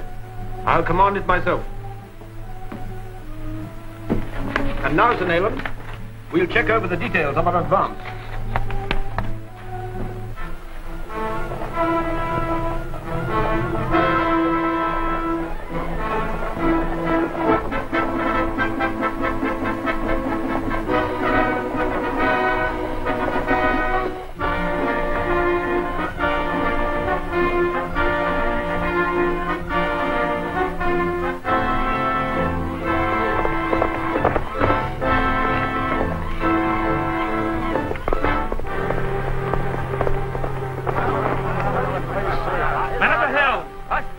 The prophecy has struck. Tonight we ride and drive the hated white man from our land. The scepter of Genghis Khan will appear tonight. Look! The holy scepter of Genghis Khan.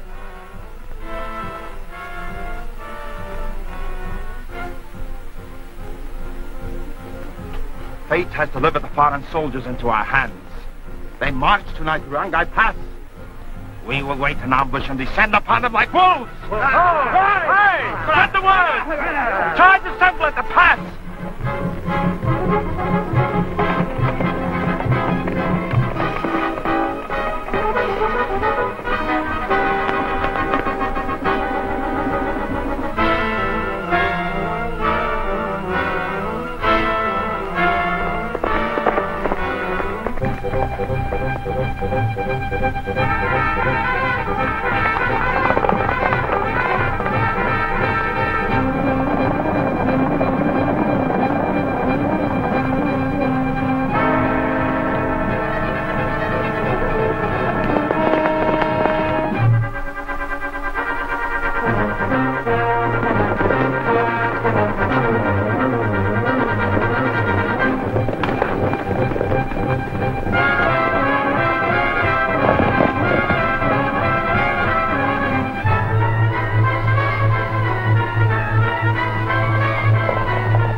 The shadow of the holy scepter. Our work's cut out for us tonight. It's an ambush!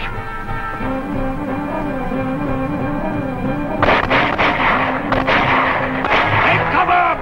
Open fire!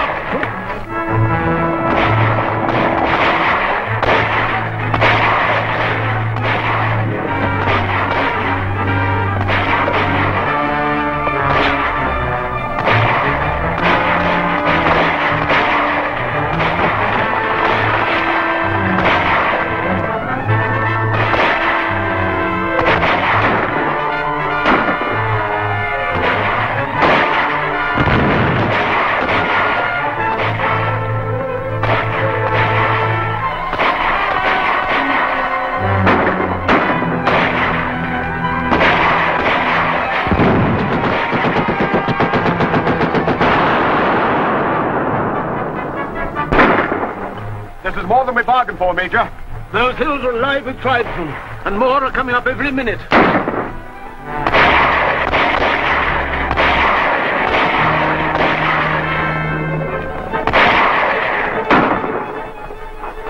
as long as they can see that scepter, they'll fight to the death.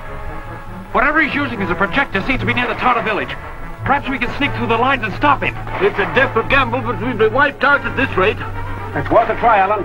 Come on. Good luck.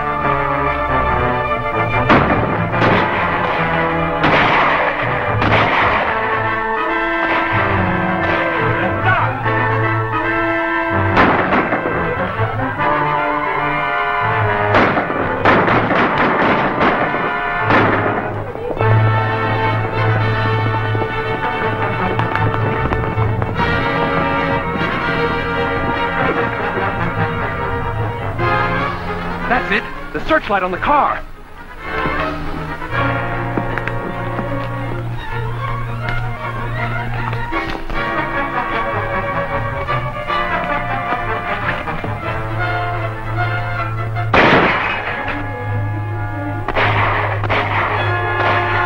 Order! The soldiers have broken through.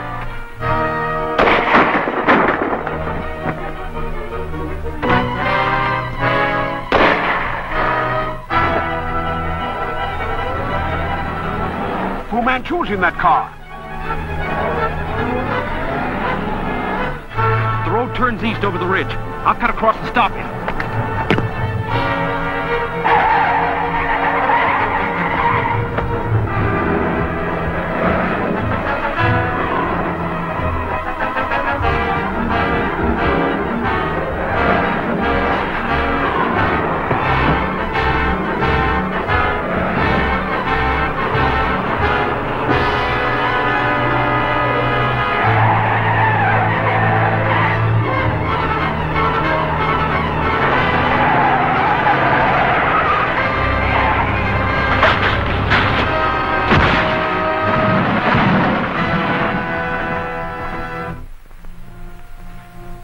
Of the tribe, your High Lama has an important message for you.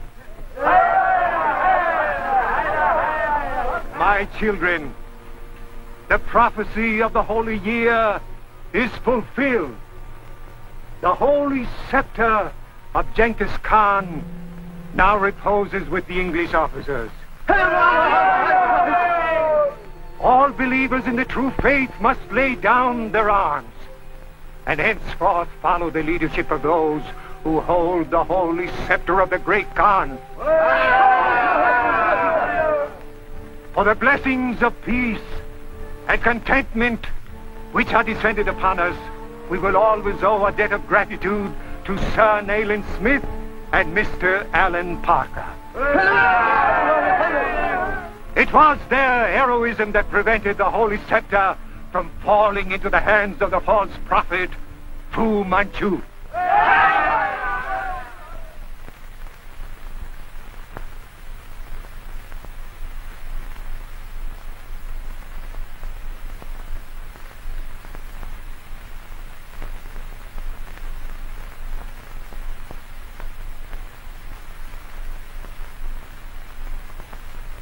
O greatest of Khans,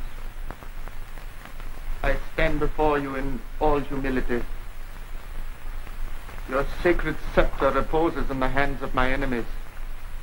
My plan to conquer this land, even as you conquered it, has been burned away in the rifle fire of alien soldiery. But there will dawn another day, a day of reckoning, when the forces of Fu Manchu will sweep on to victory. This I pledge you.